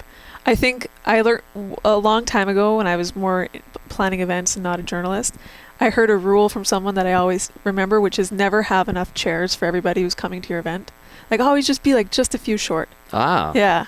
Or just be putting them out right when people are getting there to make it look like, oh, more people are here. We got to get some more chairs out. That's actually, I like that you brought that up. When they built Rogers Place, and in newer arenas, the idea is that when you go to your seat, you go down the steps to your seat, to your row, so that it seems like you're getting closer to the action. As opposed to remember Rexall, you'd go into your seat, and then some of them you'd have to go up. It's like a subconscious thing. Yeah, well, the whole upper deck was you had to walk, for the most of it, you walked up. Yes. The lower bowl, depending where you came from. Yes. And it's just like this subconscious thing. They did studies, and it's like in your mind, it's like, oh, my seats suck because I keep going further away from the action. Whereas if Rogers, you it's both notice sides. that you go right down from anywhere, right? And that's really interesting. It's Commonwealth has it figured out. Hey, we were on this a long time ago with their lower bowl. You walk down to your seats here. You do. Yeah, not if You're always getting closer to the action. Yeah, not in the upper deck though. Not in the upper deck. Not a chance. Morgan saying Kingsway is gone. It was a great spot. Surprised they got rid of it. I'm going to guess that's likely because there wasn't enough people there. I think so. Also, Sadly. I guess, yeah. So the Estes will only have 100 seats available. Get there early. Yeah, no. The Estes, we have way too many seats. We have a I will lot say of that. seats. We booked. We have an event. Are you coming to the Estes, Yeah, Jolene? tell me more about it. Oh, we're getting all I keep fancy. hearing about it, but I need more information. Yeah. So the Estes is our award show that's taking place September 17th at the Metro Cinema. It is an awards night where we're going to award the past year of Edmonton Sports Talk. Yep. Tickets $10. Matt at EdmontonSportsTalk.com. Send me an email. Of the tickets I want to sell and I thought we'd sell, probably at about 25% sold so far. So it's not bad. You're a month away. That's a lot of time. We only put it on for sale 2 days ago. Oh, wow. So I'm That's- pretty they went happy pretty with fast. that. Red carpet, Ooh, it's black tie exciting. formal. You Wow. added controversy of the year that you discussed today? Or what'd you discuss on air today? It came up, so I just say some ideas. Yeah. I think it would be a category.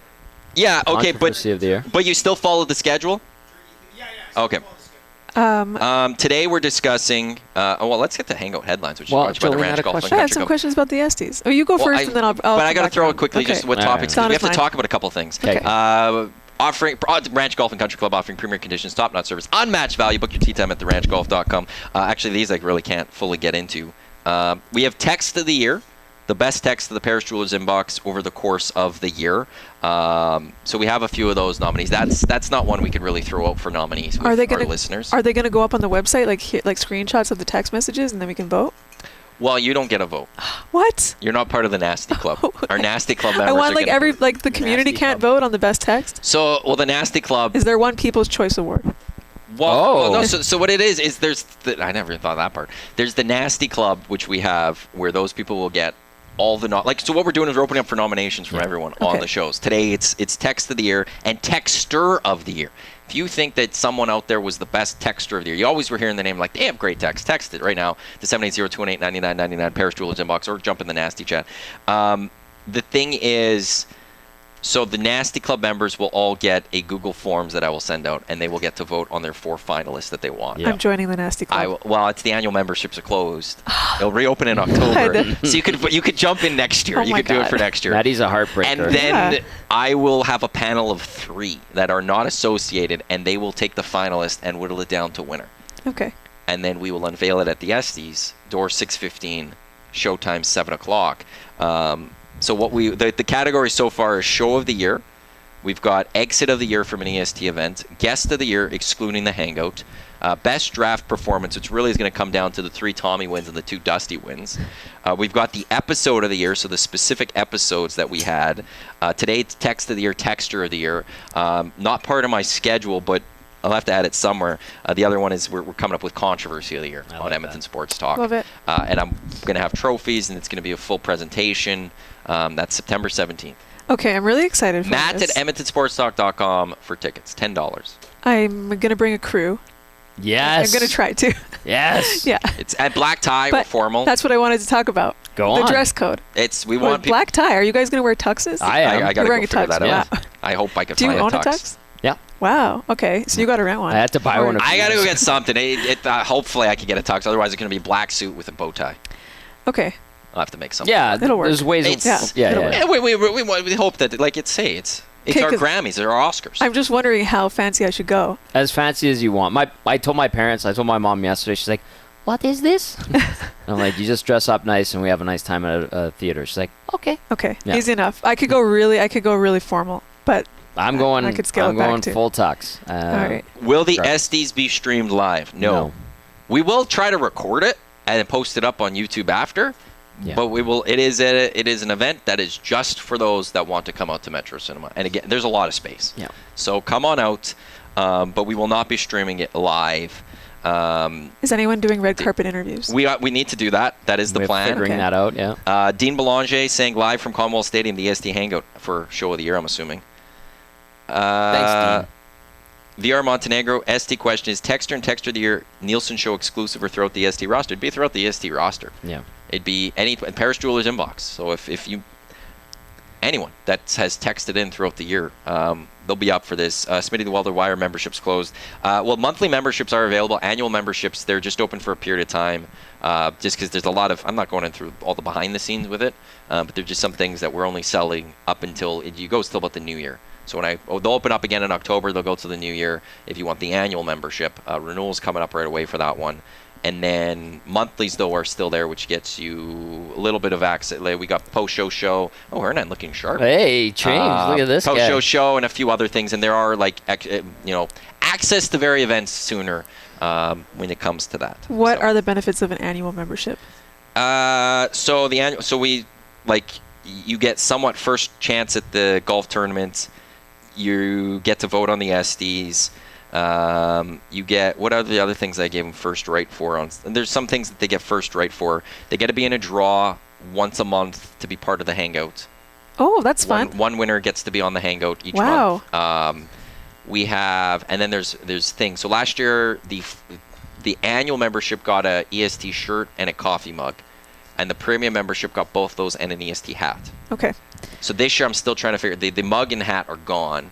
Pins. I want to redo and it. Pogs. Pins. I got to figure out the Pogs. So that I'm just trying to figure out. There'll be a different T-shirt, and then there'll be something else with the annual membership, and then the premium membership will have a third item that goes in it as well. So there's just, and then there's just various things that throughout the year that we always just throw and be like, hey, first crack. Okay. All right. You sold me. That's what it is. And VR Mountain, you get a membership card. Yes. I create a membership, and it's you become nasty certified, and there's a number associated with Ooh. it. But you have to be an annual member to get one of those cards. Okay. I get a laminate. No, you love that. I made him laminate something yesterday. He was so excited. Oh. I haven't laminated in a year. I haven't laminated in a year, so I was very excited You got about the that one. itch to laminate again. It's fun laminating. I will tell you Yeah, that. but That's so nerdy. It's fun to laminate. I know a good time. Let's laminate. When I first moved out, I was so excited to get my Blockbuster card. It was the thing I wanted so badly.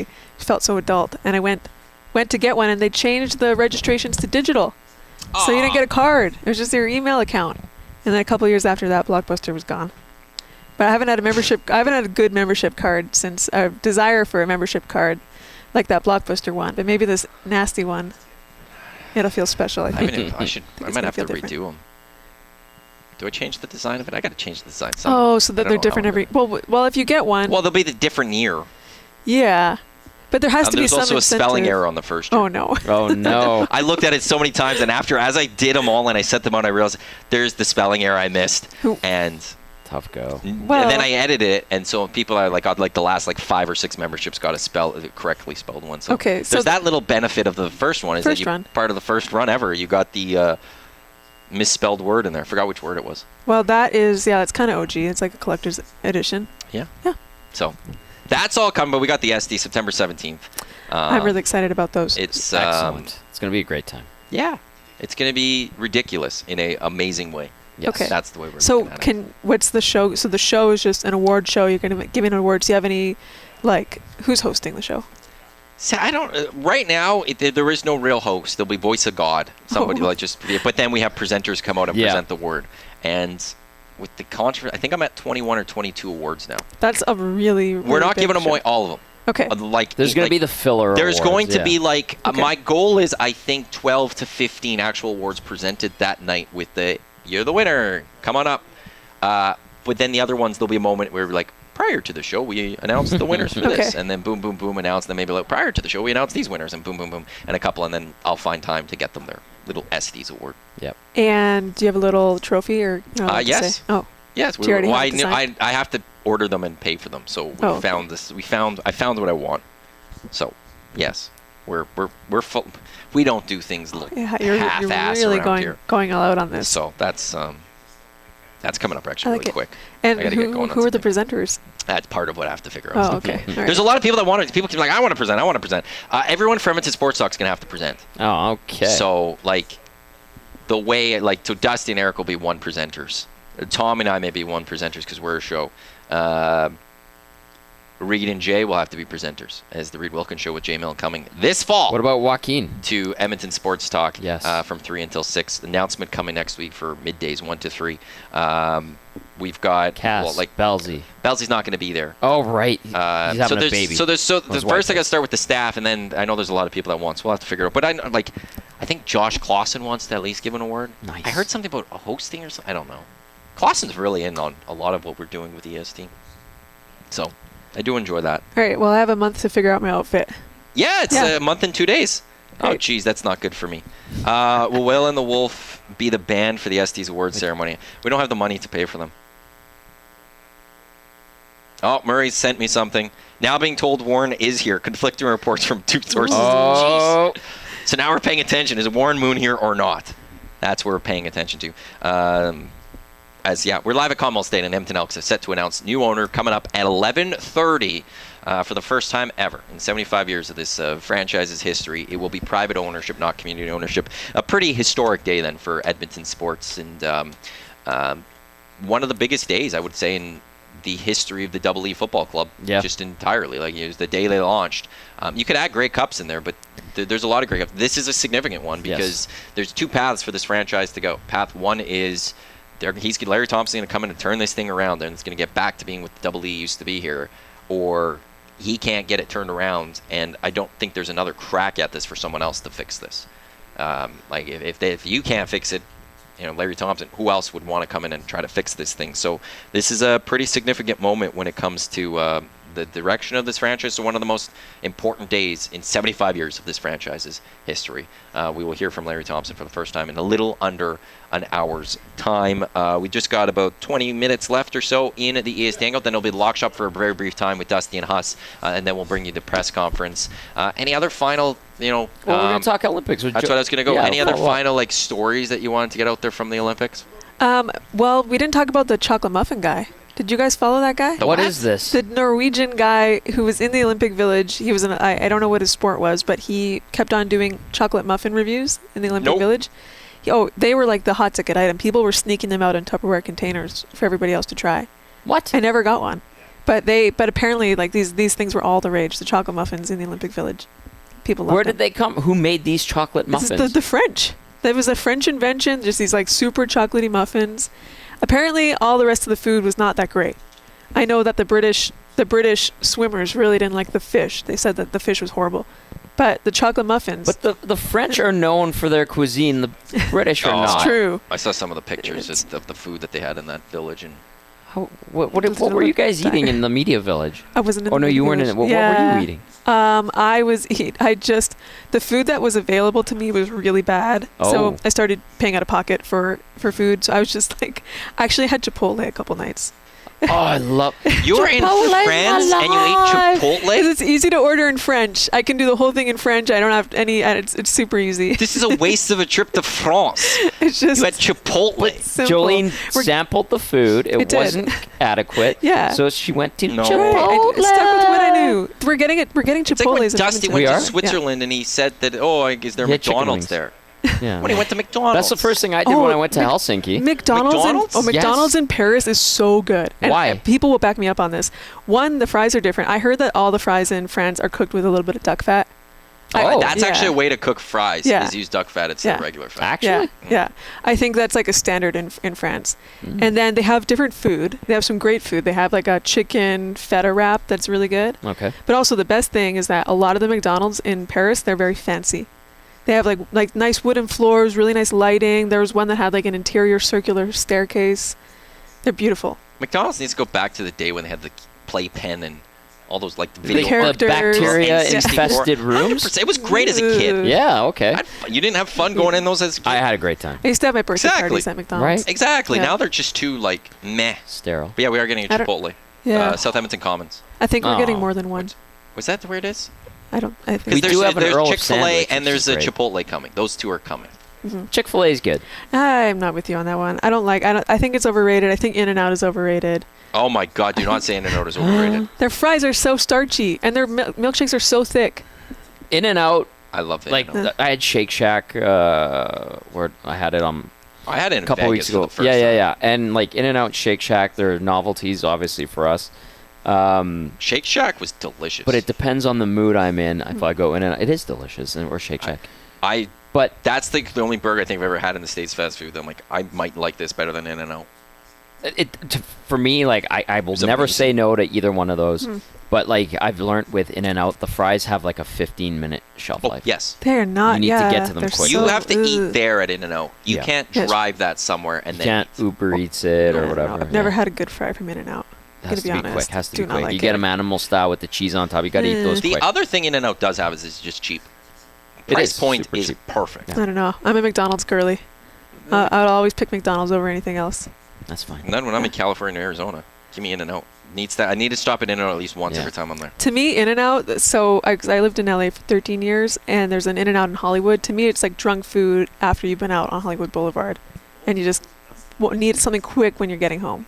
That's all it's good for. And that's fine. Yeah. But it's there. It's at your Yeah. convenience. Whereas here, it's like, oh, yeah, Yeah. go to In-N-Out. That's like saying Donair. Like, that's Donair's here. Yeah. Donairs are the drunk food for Edmontonians. It's true. But people still eat it without being drunk. Yeah. I don't know if I do. I do. There's a lot of people I that love do good just Donair. enjoy a Donair just straight up. Shout out to my cousin. I wish he was listening, but one year for Christmas Eve, he brought Donairs for the whole family. Oh, Just a family supply of Donairs. We amazing. were like, what are we going to do with these? We also don't eat meat on Christmas. So my What do we do with family Donair? does no meat on Christmas Eve. Yeah. And out of spite, I went and got a Donair and brought it to the dinner table. See? I'm like, I'm eating this. My You're mom's like, what is wrong with you? That's I'm wrong. like, I'm having a Donair. It's going to be That great. is. There's one day a year when you shouldn't eat the meat. You know what, Jolene? I would do it again. Wow, it's so disrespectful. Calvin C does say you can ask for the In-N-Out fries to be extra crispy, double cooked, and they are better. Yeah, Have you Jack tried that? Michaels I'll give that a does try. I haven't tried that. Okay, well, there you go. Oh, Just noted gotta for try next different time. things. Do not bad mouth In-N-Out on here. Anything else at the Olympics? Because, like, the weather, was it good? Yes. The French people, were they nice? It was the French people were so nice. Yeah. A lot of people were saying it felt like a Disneyland version of Paris. And even the locals. I have a lot of local friends in Paris because I used to work for a company that's headquartered there. Right. So at the beginning of the Olympics, I met up with everybody. And Yeah. all of them were complaining that it was going to be so terrible. Most people in Paris left, which is true because Parisians usually leave in August anyway. They go on vacation. But people left the city. They said it was so quiet. It was quieter than COVID, which was true. It was very quiet, which was nice. No crowds. Right. At the beginning. They cleaned up the city a lot. There are a lot of homeless people in Paris. Yes. They shipped them out to the countryside on buses. That's not the first time the Olympics have done this. No. And France isn't the only country guilty of right. it. And I think LA's going to have an issue like that on their hands. Yeah. Even to an even bigger degree. Vancouver did it, by the way, if Yeah. you're wondering. It's a thing that happens. Yes. But by the end of it, I met up with the same people, and they had all changed their minds. They thought the Olympics was awesome. They had gone to a couple events, and they said this is the best version of Paris you're ever going to get. Wow. Which is true. It was very clean. I felt very safe. And I've been to Paris a few times. I haven't always felt as safe. And it was just wonderful. The weather was great, except for the beginning part. Rained a little bit, but my policy is like, rain in Paris only adds to the magic of Paris. Right. I'd rather have a rainy day in Paris than anywhere else. It's beautiful. You ever go to an Olympics or a World Cup? Never been personally, but I feel like you will always be like one of the most safest spots in the world. It's true. Again, back to the drone thing, it's the most secure spot almost on the planet at that moment. Yeah. Security is so tight. It makes it hard to do your job if you're a journalist because, like, if you're in broadcasting, let's say you're covering a game, you have to be in your position so far in advance. Because there's no like, oh, I'm just going to run to the other side of the stadium. It's like, oh, I have to go through 6 security checkpoints and I have to bribe a guard with a pin in order to get where I need to go. Wow. It's a little bit dicey. But as a pedestrian or just a regular fan, it's really nice. It's very comfortable. Yep. Yeah. And you got to go to some events with tickets, right? You didn't have to cover everything you went to. I went to the opening ceremonies with a ticket. Right. Yeah. It was Okay. a date, actually. It was a Bumble date. Oh, how'd it go? I mean, I think it was just like a one-time thing. It was a Okay. Paris thing. French person? Yeah, no, an American. Oh, yeah, look at yeah. that. All Just right. I always like to match with people who maybe I will see them again. Yeah. Yeah. Hey, but that's another thing. Like the athletes are. I've done that before too. Oh. I saw a story of somebody like they're like, even if you're just in Paris, you just add you get on Tinder or Bumble, and you might match up with an athlete. I've like you might if you're looking like if you just go into the city and just get on Tinder or Bumble it a try. and Let's you see might what match with an happens. athlete and Yeah. I think a lot of people were moving their locations to be near the athletes' Yes. village. Yes. Yeah. Ah. Yeah, so Yes. there's a higher chance of meeting an athlete. Nice. I will say, like it. Yeah, it's like it's not all it's the cracked up to. allure. Oh, it's not. But like Well, it you is hear part about of the it. athletes, like part of their Yeah. welcome package is It- like 100 contraceptives. I You're didn't like, wow, see that's a any- lot of work. Most I condoms heard that there there were Olympic condoms in the athletes' village, and I was going to try to get some just as a keepsake, Uh-huh. but I wasn't able to attain any. Because they're being used. I guess. Yeah. I've covered world championships where they have those, like just in jars in the Oh, yeah? media village. Yeah, yeah. Sexy people from Yeah. all over the It's full part of of the the world. experience. Just, It's part of the Yeah, experience. part of the stress. There's so much that we can get into. Is there on that Olympic like village bars and stuff? There like is a bar in the Olympic Village. party tents and stuff But they like only, I heard they were only serving Corona Sun brews. that? So it's like 4%. 0%. Those Ew. are Yeah. there's those. Yeah, I like them actually. Send it back. Yeah. I want alcohol.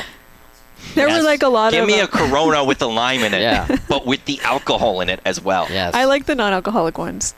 Well, that's Yeah. nice. Don't know Yeah. if I've ever really actually had a non-alcoholic. Yeah. I really got into them like 2 or 3 years ago. I was trying to cut down my alcohol consumption. I just felt like, I just want to be healthier. And Water. yeah, that too. Noble. But like in the middle of the summer on the 3 o'clock in the afternoon. In France? Yeah. In France, I drink a lot of wine. I'll say- Oh, champagne. We have an Champagne official every day. drink of the EST Hangout. It's 2 Hoots Hard Iced Tea. Yeah. Don't just give a hoot. Give 2. Real bold taste. There's a reason we have like something like 2 Hoots as our official drink because it's got alcohol It's in quite popular. That's in the EST it's got studios. alcohol in it, and Yeah. we like our Yeah. alcohol. I can attest that I did like the 2 Hoots when I had it. It was delicious. It's amazing. Yep. Yeah. Oh, go ahead. I was just going to say, for me, for France, though, it's all about the champagne. It has to be. Oh, that's fair. Yeah. And that's legitimate champagne. I know. From the province of Champagne. Exactly. Because Which it I've has also to be been from there to be That's- official. Otherwise, it's sparkling wine or whatever Yes. it's called. Yeah. on a different trip. I did go to that area and I did tour some of the champagne. Actually, just one. Yeah. It's Moet. But people pronounce it Moet, but it's supposed to be Moet. Oh, really? Yeah, I toured their cellars. which What was really that cool. like? Super cool. I learned so many facts, but I couldn't remember them all. So I told myself, just remember one fact. And I chose to remember that the reason why the champagne bottles have like if you look at the bottom, it's kind of like bowed in, Mm-hmm. is because they develop like so much pressure that if you don't do that, then they break while they're stored Oh. in the cellar. Yeah. Wow. To Alex Wolf, who said, I sent an Oh. email, just haven't heard back. The Wolf needs 2 tickets for the STs. I've seen a bunch of emails come in my inbox today. That will be dealt with later this afternoon. So if you've emailed, I will get to it. Maddie just a loves little bit busy. emailing. Well, we're also a little busy. A little busy as we are live. Is this what logo? Oh, somebody. Why would that be for? Somebody texting going, question, Matt, is this logo foreshadowing? It has the double E ownership announcement with Remax. No, Remax Remax has is nothing a to do with partner. that. I don't know about that part. The ownership announcement is coming up. That is happening 11:30. We'll care for you live right here on Edmonton Sports Talk. Dusty will be on with Huss momentarily. They will have the lock shop for a little bit. Then we'll cut away to the press conferences. Rumored to be Larry Thompson. He will be announced and unveiled as the new owner of the Edmonton Elks as we go to private ownership at this club for the first time in its 75-year history. And then afterwards, Dusty, I think you, me, Yeah, I'll be around. Reed, Jay's around. I believe we'll recap it and fully cover this announcement. This historic day for the Double E Football Club, as they are also getting ready to take on the Hamilton Tiger Cats on Saturday. We'll have the Green and Gold kickoff show for you live from Century Casino Sports Bar and Lounge, 4 o'clock this Saturday. Jay and I, as we'll get you set for Elks and Tiger Cats. But today, it's all about the off the field, and we will get into a lot more of that here as well. Tommy, we've got about 6 minutes left or so on here. What do you want to hear from Larry Thompson today? What are you intrigued by? Oh, good question. Do you have anything you want to hear? Yeah, from this? go ahead, Jolene. I have something, Because this but- is you're not fully into the Season you were ticket saying, holder, I know, keep but in she was mind, we saying need to keep it at in the mind. start of the show, she's like before we're like she's not. Yeah, I'm more of like I'm a casual fan. Yeah, Not the so X's and O's. Is there Exactly, any? yeah. So is there anything an owner could say to you, a new owner? Does it not register with you, or what would you like to maybe hear from him as Yeah, moving this franchise along? I think I want to hear what are some ideas for getting more people back into the seats and making it a good vibe. Mm-hmm. Because that's what I remember growing up. It just being really fun to go to, and even as a young adult, maybe in my 20s, it was a fun scene. Yeah. It's a little bit quieter now, and that hurts my heart. Yeah. I want it to that's a good be point. I want it to be fun. So I'm curious like what they're going to put together on the marketing side, and what he's planning to invest, and to kind of get it back up to speed. For me as a casual, No, that's totally fair. and the storytelling. That's why I asked that question, because I feel like that is a huge part. When you think about the Olympics, I think it's a good example of how storytelling really drives demand, because we don't watch these sports during the quad, in the 4 years leading up to an Fair. Olympics. Nope. So every Olympics, the journalists have to kind of like, first of all, really quickly tee you up as to what the sport is, what's happening, and then also give you a reason to care about it. And that's why the Olympics have really, especially if you watch NBC's coverage, maybe not this year because they really leaned heavily on celebrities, but in the past years, they really lean heavily on trying to find the athlete backstory and really pull on your heartstrings and get you instantly committed to following these athletes through their experience at the games. And I know that when NBC started doing that, maybe 15 years ago or more, maybe 20 years ago, that attracted a really large female audience. So I know that their viewership for the Olympics has always been been really strong with women who spend a lot of money, who historically, like if you can get that maybe like 25 to 35 age group for women with disposable income, they are kind of super fans if you can engage Right. them. So, but storytelling is such a huge part of that, and I know that that's really lacking in the CFL, and especially with the Elks. I'm a journalist in the city. I don't cover football, I don't really know like any of the players because they haven't reached me as a fan. So me as a journalist who kind of like, I do pay a little bit attention to sports, Sure. to like every sport, just a little bit.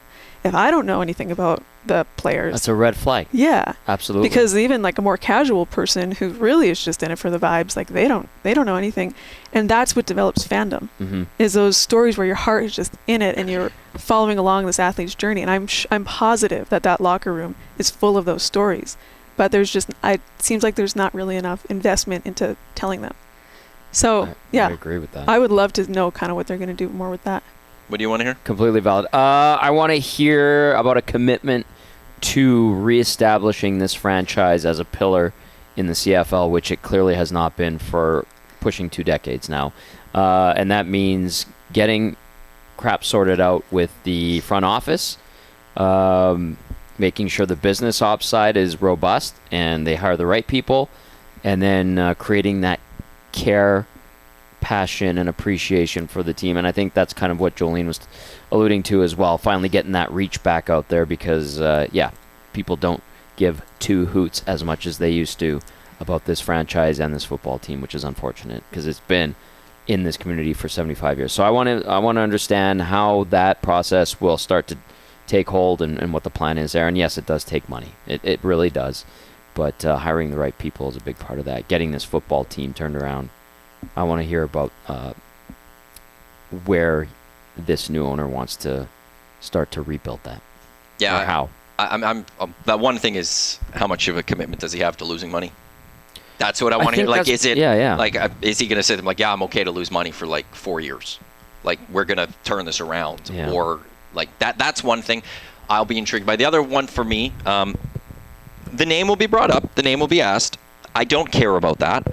I care more about where we're at right now, Commonwealth Stadium. Which, for those on YouTube, if you can see there, look, there you can see the field behind us There now. you We're go. dark, but there's the Around the field, lighting and that's where the press exposure. conference is going to happen after.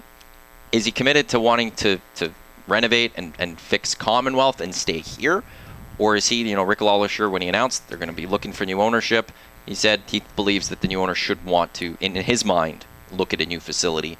Is Larry Thompson going to sit there and be like, yeah, no, I think we're going to look at a new facility? I'll be intrigued if that comes up. I'll be intrigued if he answers that, or if he's even thought about that yet, or if that's long-term planning. But that's something I'm curious about. Is we're at Commonwealth Stadium right now. Is this where we'll be 10 years from now talking about this football team, or are we going to be somewhere else because there's a new facility that has been built and we're there for a 40,000-seat stadium if Tom has his way? Yeah, I like that's where we're at. the idea of a Commonwealth Stadium 2.0 on this site, smaller, more appropriate for the CFL, that can bring in the bigger concerts, and that's why I think 40,000 would be good. But you could level this. I know it has a legacy and all of that. You have a great facility that is attached to it with the rec center and the field house, and obviously the LRT is literally right across the street, which is very important and vital. This community is starting to be revitalized, especially on the southeast side. So I think that's important. So I think that this location potentially, again, I don't know what the money involved is and the infrastructure, but you have a football stadium here. You could tear it down and build a new one right on this site and incorporate the existing facilities that are pretty good already. It's just an idea. Or how much is it going to cost to pump it and really fix this place up?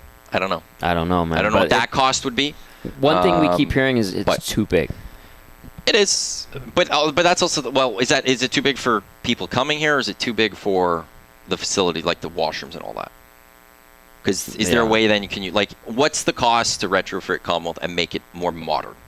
Right. Like I don't know. I don't know what the price is. We were doing. I don't know if you were here for the Hangout or if it was while you were gone. We're looking at the Big O. We're looking at how much it's going to cost. Did you hear about this? To No, I demolish. Were you here for that one? When Yeah, the we cost were to talking about demolish, that. I just and it's in Montreal. It's like hundreds of thousands of millions of dollars to demolish the Big O. That's why they're renovating it. They're putting $800 million into it. And so it's like, I would assume with the Concords, I don't know what the cost would be to demolish this place. So if that's a high cost, would it be actually better to just put in $200-300 million and completely retrofit Commonwealth and add more washrooms or expand? Like, that's the thing that I'll be fascinated about moving forward also, is what is going to happen with the facilities, because we talk about vibes and people wanting to come here. you want to make sure people are comfortable when they're coming here, and that's going to be a big part of all of that. That's about to wrap up the EST Hangout for this Thursday. Jolene, thanks for coming on down to Commonwealth. Thank you. Thanks for for having me. telling us about your experiences at the Olympics. It's fun talking Olympics. We need to get Jolene in more. We'll have to have her I'm on. so Absolutely. honored to be here. I love it. And we will keep the plans going for 4 years from now to get Tommy broadcasting. Oh, I'm going to have we're going to We'll be discuss this. live. We'll bring EST live to the 2028 Olympics. And Dusty, you're going to call things. That's how we're going to get there. You're calling luge. We're going to send you to the Olympics. Here's the luge. Oh my God. We want somebody. You can do We it. said we want you to do 100 meter, and somebody's like, imagine if you're calling them 100 meter. Like, what is happening? Like, how great would that be? We got to get that. What is that's happening gonna would take up half the race. And they're off. What is happening? It's over. There's your 100 meter. Coming up next, Lock Shop, Dusty and Huss, abbreviated edition. As then we will transition to the announcement of the Edmonton Elks unveiling their new owner, expected to be Larry Thompson. That's all to come here on EdmontonSportsTalk.com. Your clear choice for Edmonton sports on EdmontonSportsTalk.com. Tune in iHeartRadio, as well as for everyone watching on YouTube. And hello to in the future to those listening on the podcast. I mean, we never throw love. I like to them. how you acknowledge And I got to them. start throwing out some love to the podcasters. We see you. We hear you. I don't know. We love you. We know you're listening. Live from Commonwealth Stadium. Thanks for tuning in to the EST Hangout. On behalf of Jolene, Tom, Matt, thanks for tuning in. Lock Shop coming up in just a few minutes, and then we're 30 minutes or so away from the press conference. That's all to come here on Edmonton Sports Talk. Don't go anywhere. Let's go. There you go, right in front of the camera. First-time guest, long-time listener, fan of the original draft commissioner. Welcome to the EST Hangout presented by White Claw Hard Seltzer. The difference is clear. Matt Iwanyk, Tom Zola with here, joining us today.